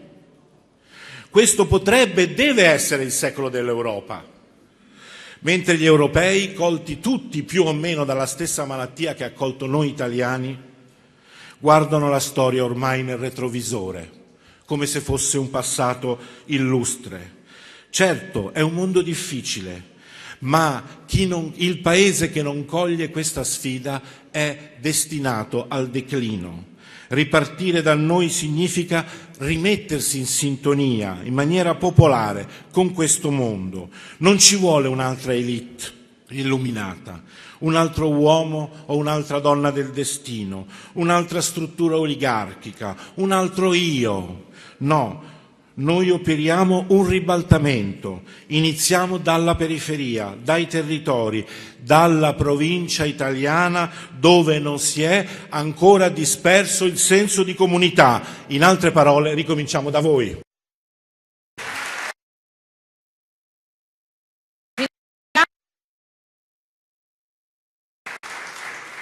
Adesso ci avviamo alla conclusione con gli ultimi 3 interventi. Può salire sul palco il senatore Andrea Olivero.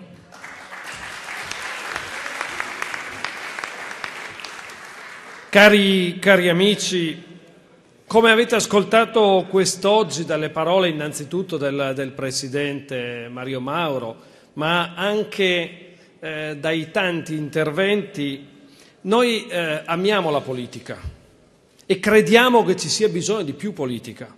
Però proprio per questo motivo dobbiamo essere, amici, estremamente chiari. Se noi vogliamo che oggi la politica torni ad essere, nella considerazione dei nostri concittadini, qualcosa di importante, vorrei dire anche qualcosa di nobile al servizio del Paese, noi dobbiamo impegnarci, noi che oggi partiamo con l'avventura popolare, ebbene dobbiamo impegnarci a modificare alcune modalità con le quali si è fatto politica in questi anni. E guardate, certamente la responsabilità è innanzitutto di chi ha le maggiori responsabilità ufficiali, di rappresentanza, ma deve essere una scommessa collettiva o la perderemo. E allora io proverò molto rapidamente a dare alcune indicazioni sul come procedere nel percorso che ci attende. Innanzitutto noi Popolari per l'Italia dovremmo essere un movimento aperto, non aperto soltanto per il fatto che abbiamo bisogno naturalmente di includere forze nel territorio, ma perché crediamo che in questa apertura ci sia il senso stesso del nostro fare politica. Noi non nasciamo per essere un partitino, non solo perché aspiriamo ad avere numeri importanti, ma perché vogliamo rappresentare istanze diffuse. E guardate, è da qui anche che viene la nostra consapevolezza della non autosufficienza. La politica non è autosufficiente nel rappresentare il Paese. C'è una società intera, lo ha detto bene Mario Mauro oggi in apertura, che deve scommettere se vogliamo crescere.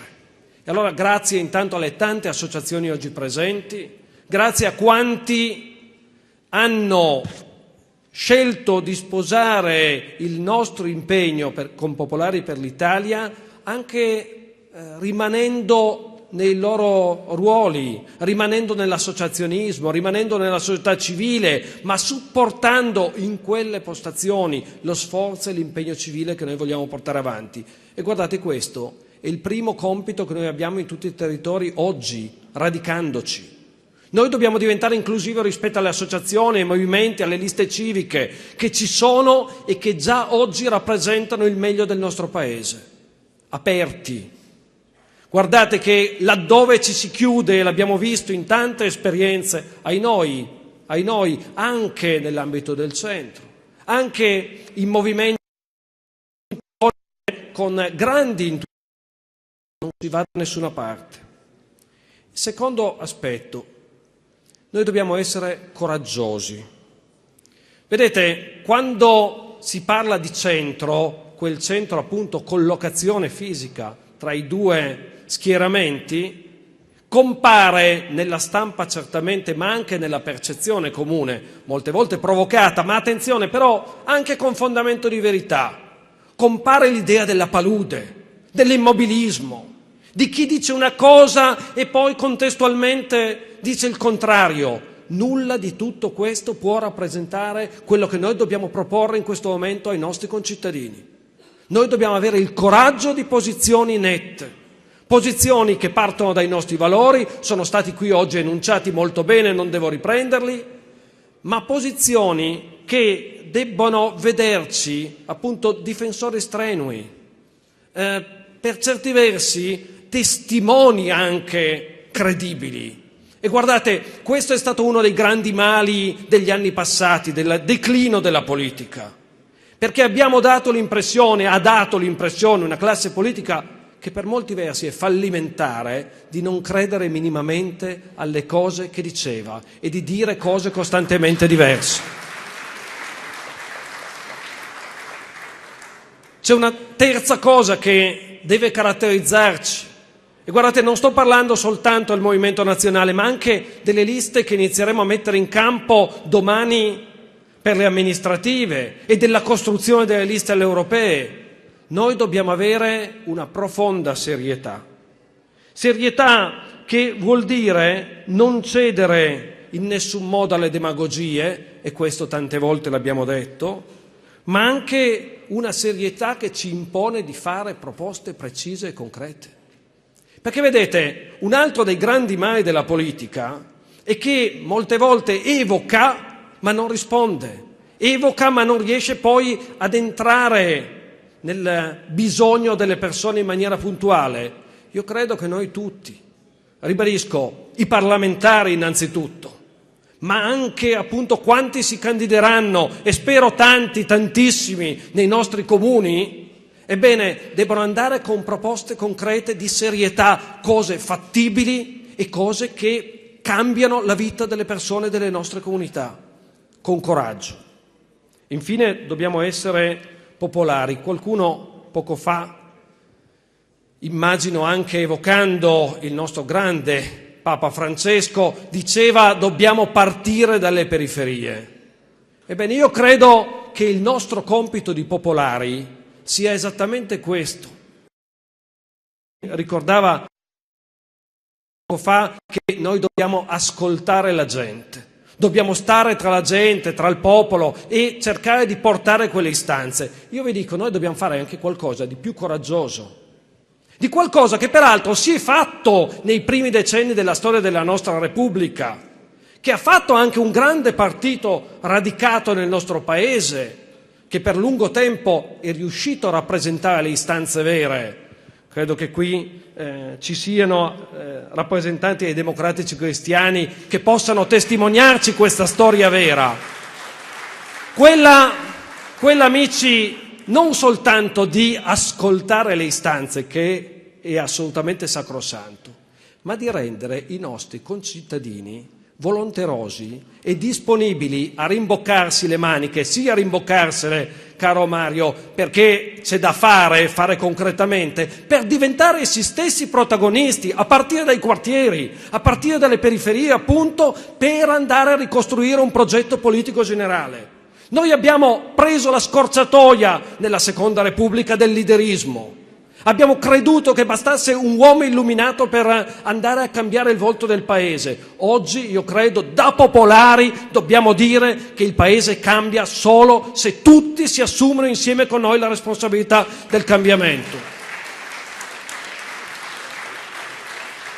Ecco perché le elezioni amministrative, amici, non sono il primo appuntamento, il primo scoglio sulla strada del neonato movimento.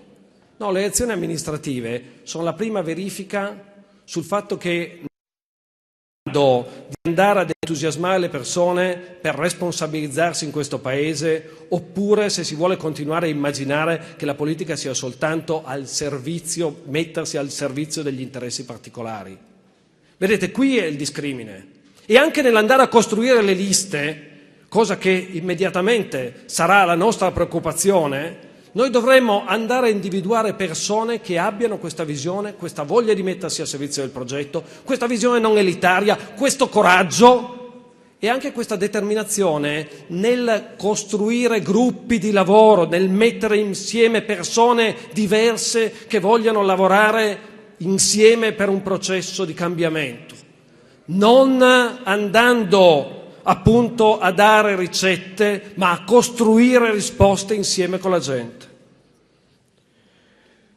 Noi, lo dicevo, non siamo palude né luogo di interessi. Altri, tutt'al più, l'abbiamo conosciuto anche in questa breve esperienza parlamentare, hanno molti interessi da tutelare. Vedo i nostri capigruppo qui al centro, il Presidente Dell'Aia e il Presidente Romano possono dirci quanti interessi abbiamo dovuto snidare e contro quanti interessi abbiamo dovuto combattere in questi mesi passati dei principali partiti, quelli che appunto ritengono che sia la palude centrista il guaio dell'Italia. Sono stati invece loro a inserire nei decreti, in tutti i provvedimenti, interessi di parte molte volte ignobili.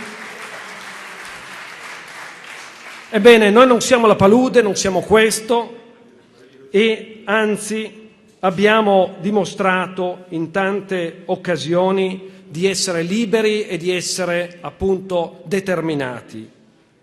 E lo voglio dire anche nella prospettiva del governo, visto che in questo momento, voi lo sapete tutti, si sta giocando una partita complessa e difficile per il rilancio e il proseguimento dell'attività di governo, con molte insidie e molta tattica.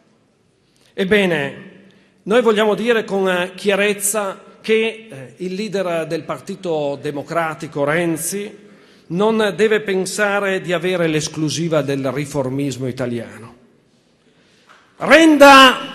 Renda riformista il suo partito e avrà già compiuto un grandissimo compito per il Paese.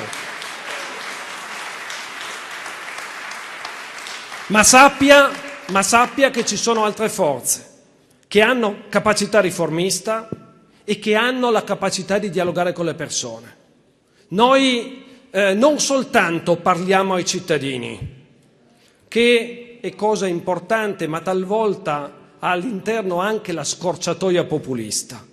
Noi abbiamo anche la volontà, la determinazione e devo dire, molti di noi lo hanno dimostrato, anche la capacità di parlare alle organizzazioni, di parlare alla complessità di un paese che non può mai essere banalizzata o ridotta a poca cosa se non vogliamo andare a fare demagogia, ma se vogliamo in verità davvero governare l'Italia.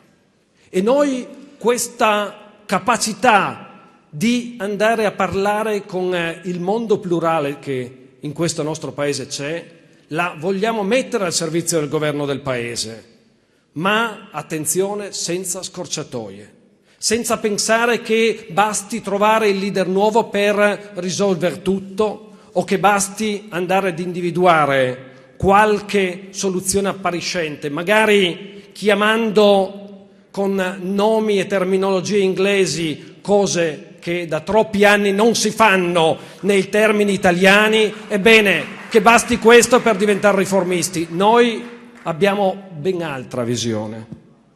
Allora io credo, amici, che nel procedere in questa direzione, nel coraggio che è necessario mettere in campo, ribadisco coraggio, noi dobbiamo anche avere l'umiltà del sapere che siamo la parte di un tutto, che appunto noi iniziamo. Io ho parlato, quando abbiamo firmato l'atto di costituzione dei Popolari per l'Italia, ho parlato di start-up.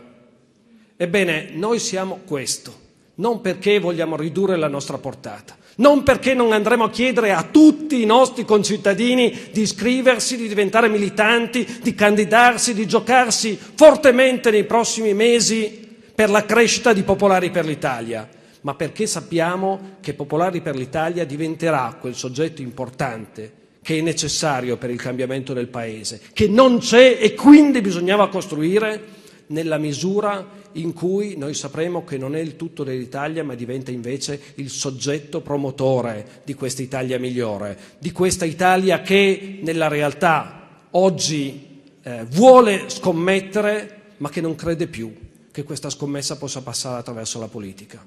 Noi siamo un piccolo gruppo di deputati, di senatori, ma siamo, e ne siamo convintissimi, un grande numero di persone nel Paese. Alcuni hanno già colto che c'è questa opportunità, un'altra parte sono ancora sgomenti o preoccupati o delusi. Ebbene, noi a tutto questo grande gruppo dobbiamo far cogliere che c'è oggi una grande occasione, una possibilità per andare insieme a fare questo passo in avanti.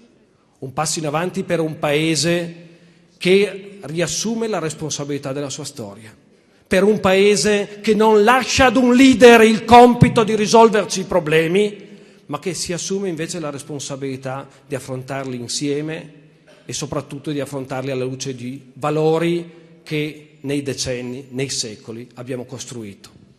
È una scommessa, amici, che naturalmente è complessa, è difficile, che spaventa, che sgomenta anche alcuni di noi, a dir la verità. Ma è una scommessa, e io lo dico guardando i vostri volti e sapendo anche le storie, i racconti che in qualche modo testimoniano la volontà di starci di molti di voi. È una scommessa che può essere vinta perché è la scommessa sul meglio del Paese. E lo dico senza retorica, oggi abbiamo usato un po' di enfasi, ma è la scommessa sul meglio del Paese perché è la scommessa fatta da persone che fino ad oggi hanno lavorato con disinteresse per mettersi al servizio e che se sono qui oggi è perché vogliono continuare a farlo con una proposta politica, con una proposta che entri nelle istituzioni e che porti questa voglia di fare al servizio del Paese dentro a queste istituzioni, per cambiarle e per dare un servizio al Paese, per cambiarle e per consentire all'Italia davvero di uscire da questo ventennio. Dicevo, una sfida molto grande, ma attenzione, è anche una sfida molto bella. Vorrei chiudere dicendo che davvero noi oggi iniziamo qualcosa che può diventare un cambiamento per la politica, cioè torniamo a far politica con entusiasmo, senza andare ad attaccare nessuno, senza insultare nessuno, ma mettendoci in gioco fino in fondo. Grazie. Ringraziamo il senatore Andrea Olivero e diamo il benvenuto al dottor Alfredo Caltabiano. Amici popolari, buongiorno. Vengo per conto dell'onorevole Mario Sberna, che non è potuto venire per un improrogabile esame medico. Porti i suoi saluti e abbiamo condiviso questo breve documento. Allora, io sono Alfredo Caltabiano, sono consigliere dell'Associazione Nazionale Famiglie Numerose, che conta oltre 16.000 famiglie e quindi 100.000 cittadini, fondata appunto dall'onorevole Mario Sberna, che ora è divenuto il nostro riferimento in Parlamento. Da anni la nostra associazione, assieme al Forum delle associazioni familiari, di cui fa parte, si batte per promuovere il ruolo della famiglia e l'adozione di politiche familiari. Mario è stato il portavoce di diverse nostre proposte che Famiglie Numerose Forum stanno portando avanti da diversi anni, tra cui ad esempio una riforma del fisco a misura di famiglia denominato fattore famiglia. Di fatto, però, continuiamo a sbattere contro un muro di gomma.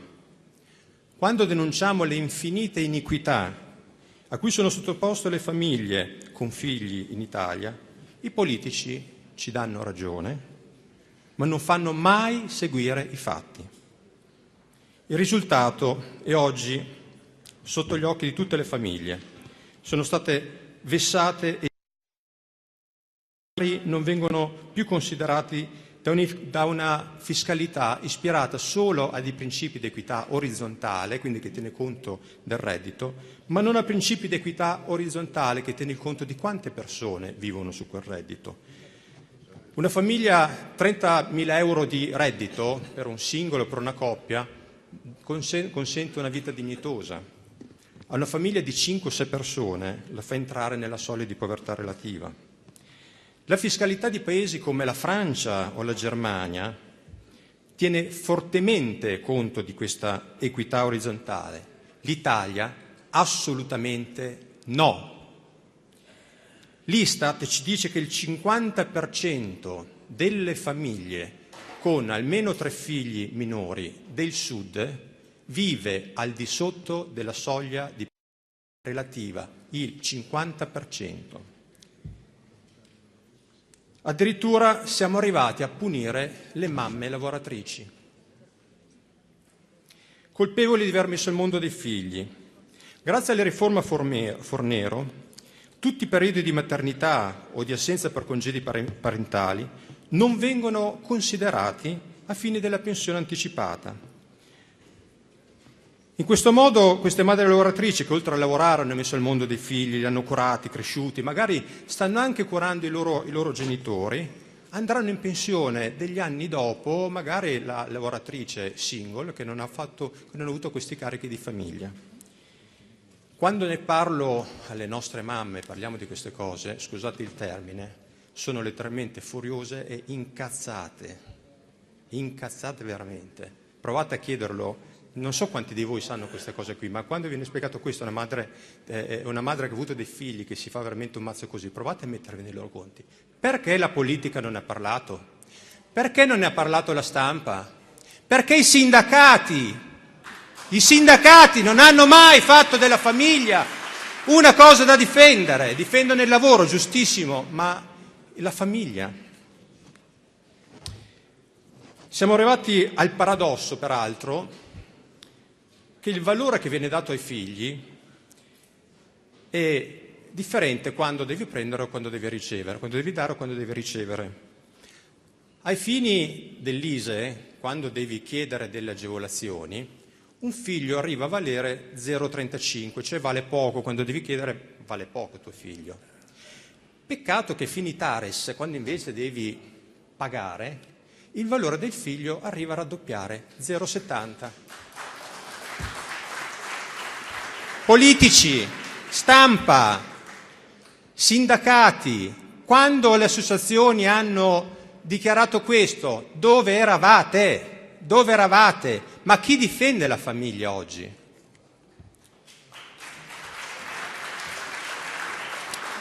È ora che le famiglie si riprendano la delega che sono stati dati a questa vecchia politica e la esercitino direttamente, attraverso un movimento che le ascolti, le rappresenti e soprattutto ne diventi la voce forte e autorevole.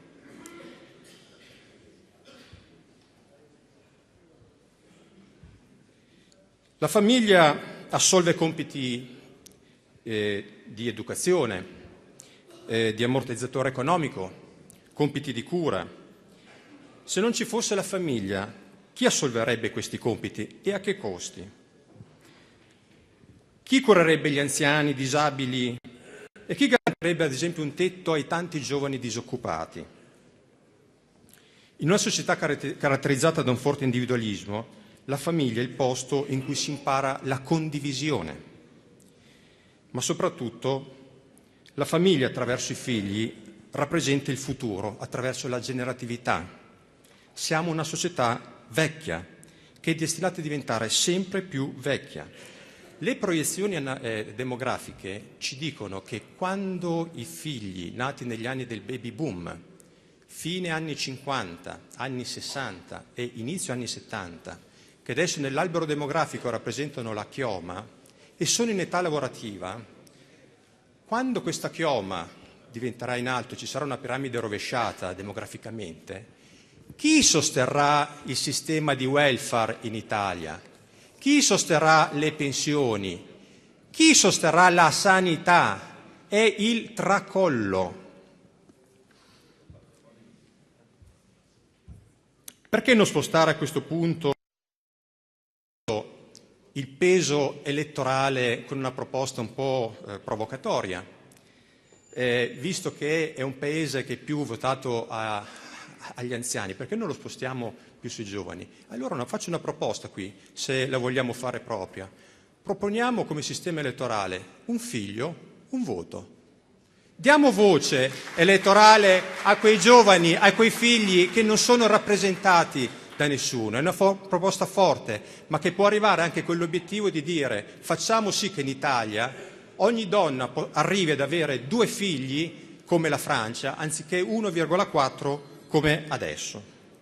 Per ascoltare e rappresentare milioni di famiglie italiane con figli è necessario che parta dal basso e che trovi direttamente dalle famiglie. Un movimento popolare, cristiano, che abbia la barra diritta al centro, senza bracci mortali, che corra da solo e senza bracci mortali con una destra populista o una sinistra divisa in cui una parte è consistente e contraria ai valori in cui crediamo. Un movimento che abbia un progetto e una visione di medio e lungo periodo, che abbia dei principi e dei valori ben identificabili, che tenga anche conto di tutti quei soprusi che la vecchia politica ha combinato. Un movimento fatto da persone nuove, che vengono dal basso, che vengono percepite come nuovo. Questo di non né alla vecchia destra né alla vecchia sinistra, e che abbia come fine comune il bene della famiglia, perché se sta bene la famiglia, sta bene la società. Ascoltate la famiglia, è questo che noi vogliamo. Grazie. Ringraziamo il dottor Caltabiano e ora ascoltiamo gli ultimi 2 interventi a cui seguirà la conclusione dei lavori da parte del Presidente Mario Mauro. Ora diamo il benvenuto sul palco all'onorevole Potito Salatto.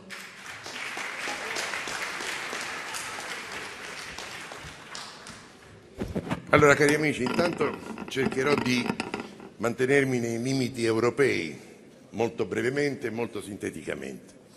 Io sento il dovere innanzitutto di ringraziare gli settori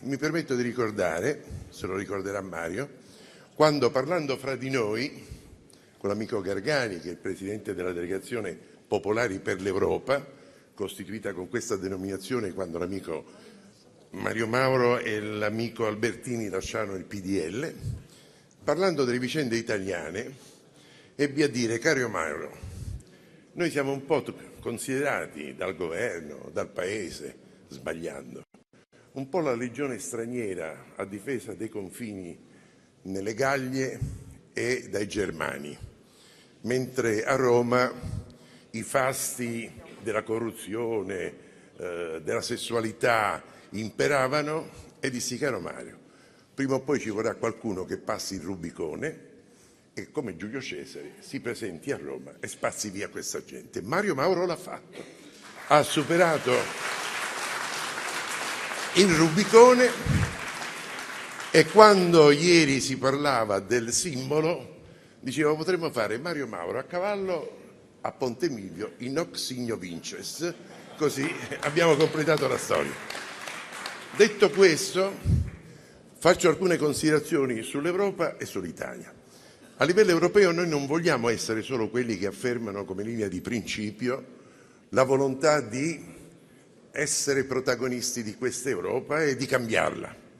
Noi vogliamo essere protagonisti del cambiamento di questa Europa per renderla più vicina ai cittadini, per togliere la burocrazia, per impedire che ci sia questa egemonia del nazionalismo francese, della grandeur francese, e questo atteggiamento tedesco che si è sviluppato nel secolo scorso per ben 2 volte in maniera drammatica, che ha nel suo inno Deutsch über alles. Perché se non rompiamo questa tenaglia franco-tedesca, l'Europa veramente rischia di implodere. Siccome noi siamo affezionati e riteniamo che questa Europa debba ritrovare un suo ruolo interno ed internazionale,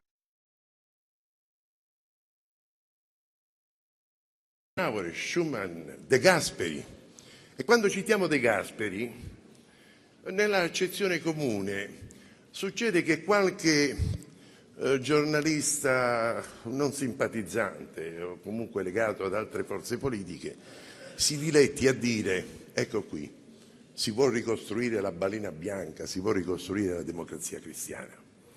Questo non è vero, noi non vogliamo ricostruire la democrazia cristiana. Certo, in un paese in cui sono stati accettati di buon grado i post-fascisti e i post-comunisti, non si capisce perché i post-democristiani non possono essere accettati.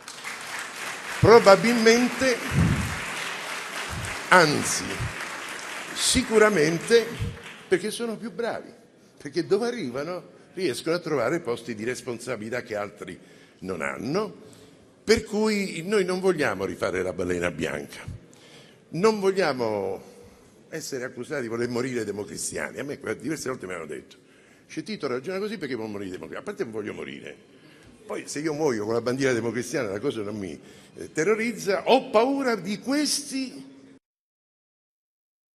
della società italiana.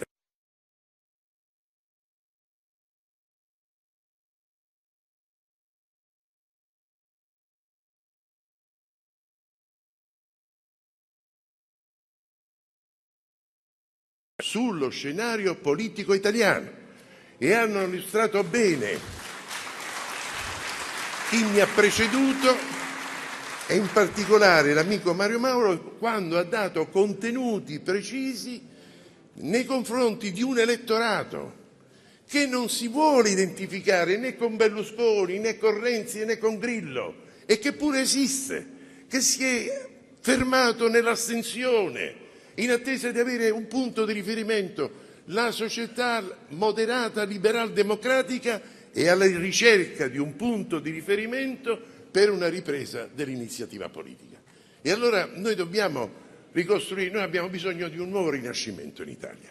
Noi dobbiamo riprendere il concetto della famiglia, della sussidiarietà, della partecipazione democratica, tutte considerazioni, valori che oggi non ci sono più. Oggi viviamo una società senza valori, senza ideali, senza rispetto, il rispetto delle istituzioni. Ma guardate quello che è successo cosa inusitata nel Parlamento di Strasburgo, quello che è stato fatto al capo dello Stato di una nazione come la nostra, che è rispettata dagli altri e non è rispettata dai nostri cittadini, che sono dei fomentatori come quelli della... Ha ragione Mario Mauro, ma come si può immaginare il centrodestra con la Lega, con i Fratelli d'Italia?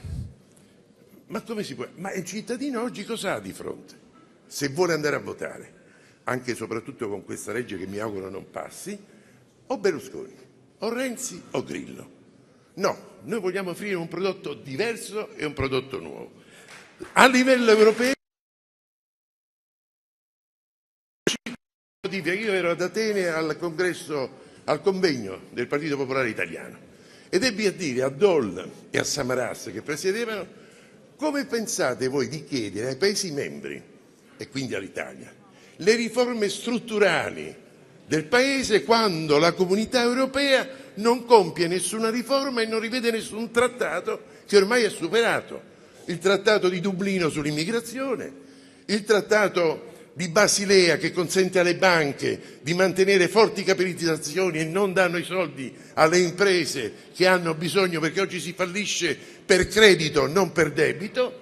Di fronte a questo l'Europa è attualmente immobile a tutela di interessi di qualche paese, non ultima la Germania. Quindi abbiamo molto da fare, così come, lo ricordava Mario Mauro, abbiamo molto da fare anche nel Partito Popolare Europeo, che non è la stessa cosa di noi popolari italiani.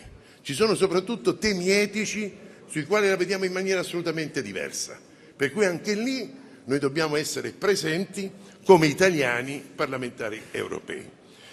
Concludo dicendo, l'amico Mario Mauro nella sua fantasia immaginaria aveva definito questa nostra esperienza una nave. Oggi questa nave prende il mare, è stata varata e si avvia verso nuovi orizzonti. Diceva Seneca: il vento non aiuta chi non sa dove andare. Noi sappiamo dove andare, sappiamo anche con chi andare, e io mi auguro che il vento dell'elettorato italiano ci faccia allargare le vele verso questi nuovi grandi orizzonti.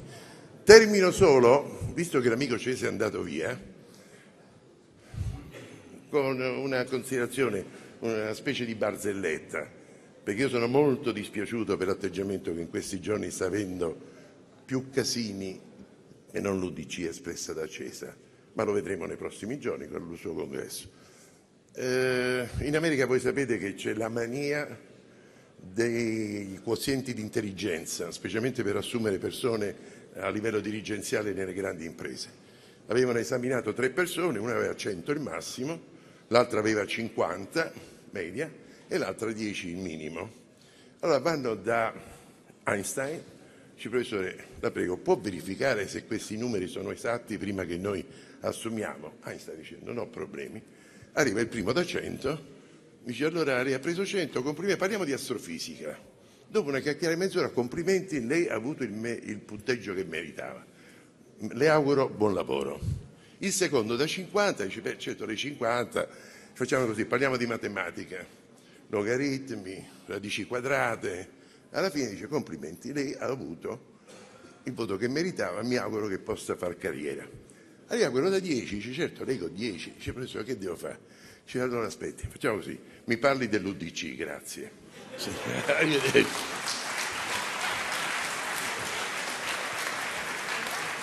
Ringraziamo l'onorevole Salatto e diamo il benvenuto sul palco all'onorevole Fucsia Fitzgerald Nissoli.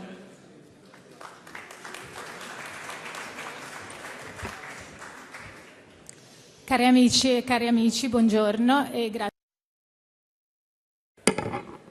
Una voce anche dalla circoscrizione estero, un solo messaggio. Popolari per l'Italia è l'unico partito che ha deciso di fare dall'Italia all'estero e del suo valore una scelta di identità e non solo una tattica per i voti degli italiani. Per noi l'Italia all'estero non è solo folklore, ma è la storia e la capacità di lavoro, la bellezza della cultura italiana e del nostro stile di vita nel mondo. Noi siamo una famiglia di famiglie. Nei tempi di difficoltà ci si aiuta È tempo che l'Italia e gli italiani all'estero diventino il modo per far crescere l'Italia e gli italiani tutti.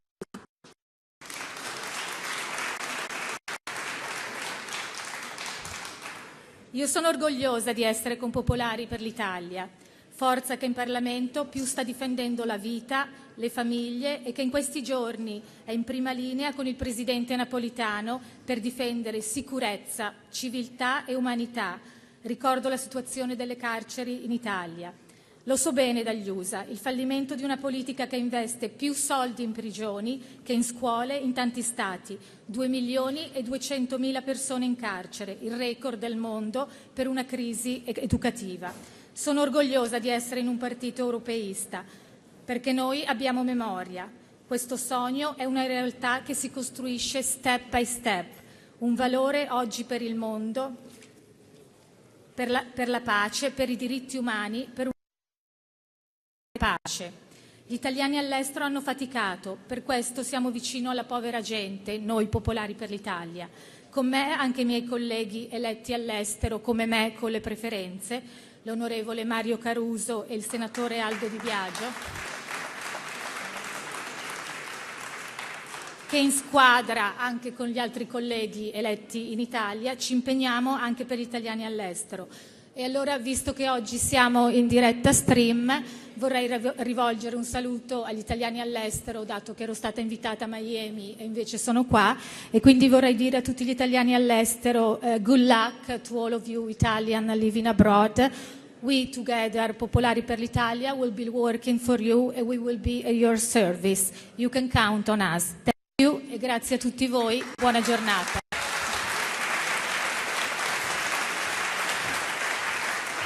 Grazie onorevole Nissoli e ora conclude il Presidente Mario Mauro.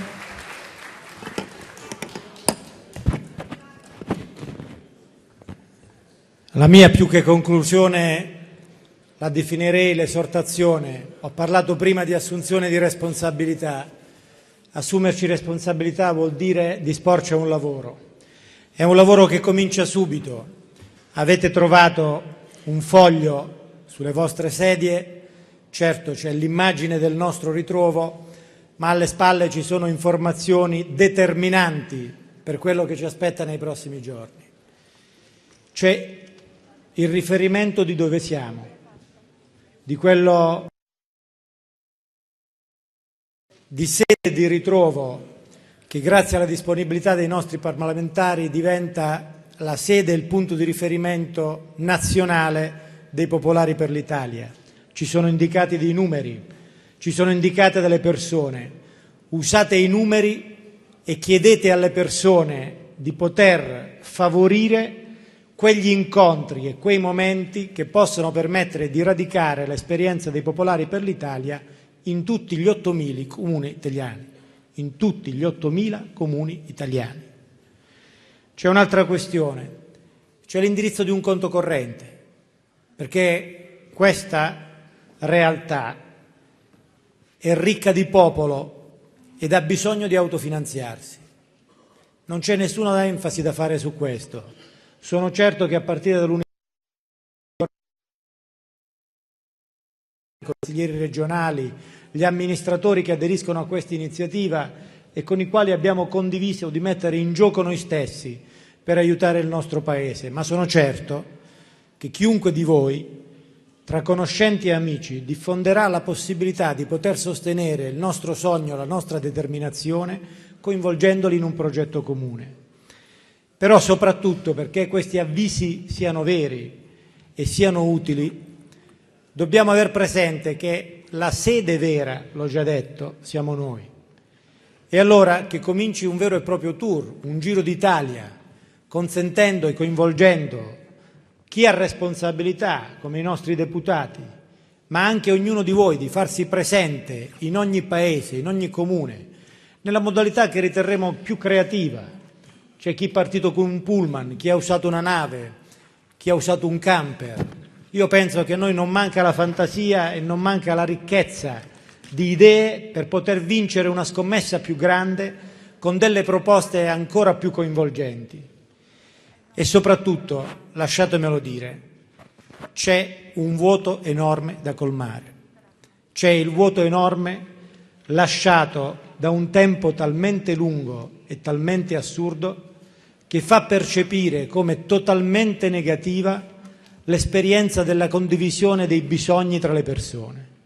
Quel vuoto lo può colmare chi ha un cuore pieno da mettere a disposizione perché la scommessa dell'Italia, che può diventare la scommessa del mondo intero, sappia parlare un linguaggio di gratitudine e un linguaggio di opportunità. Buona giornata e buon lavoro.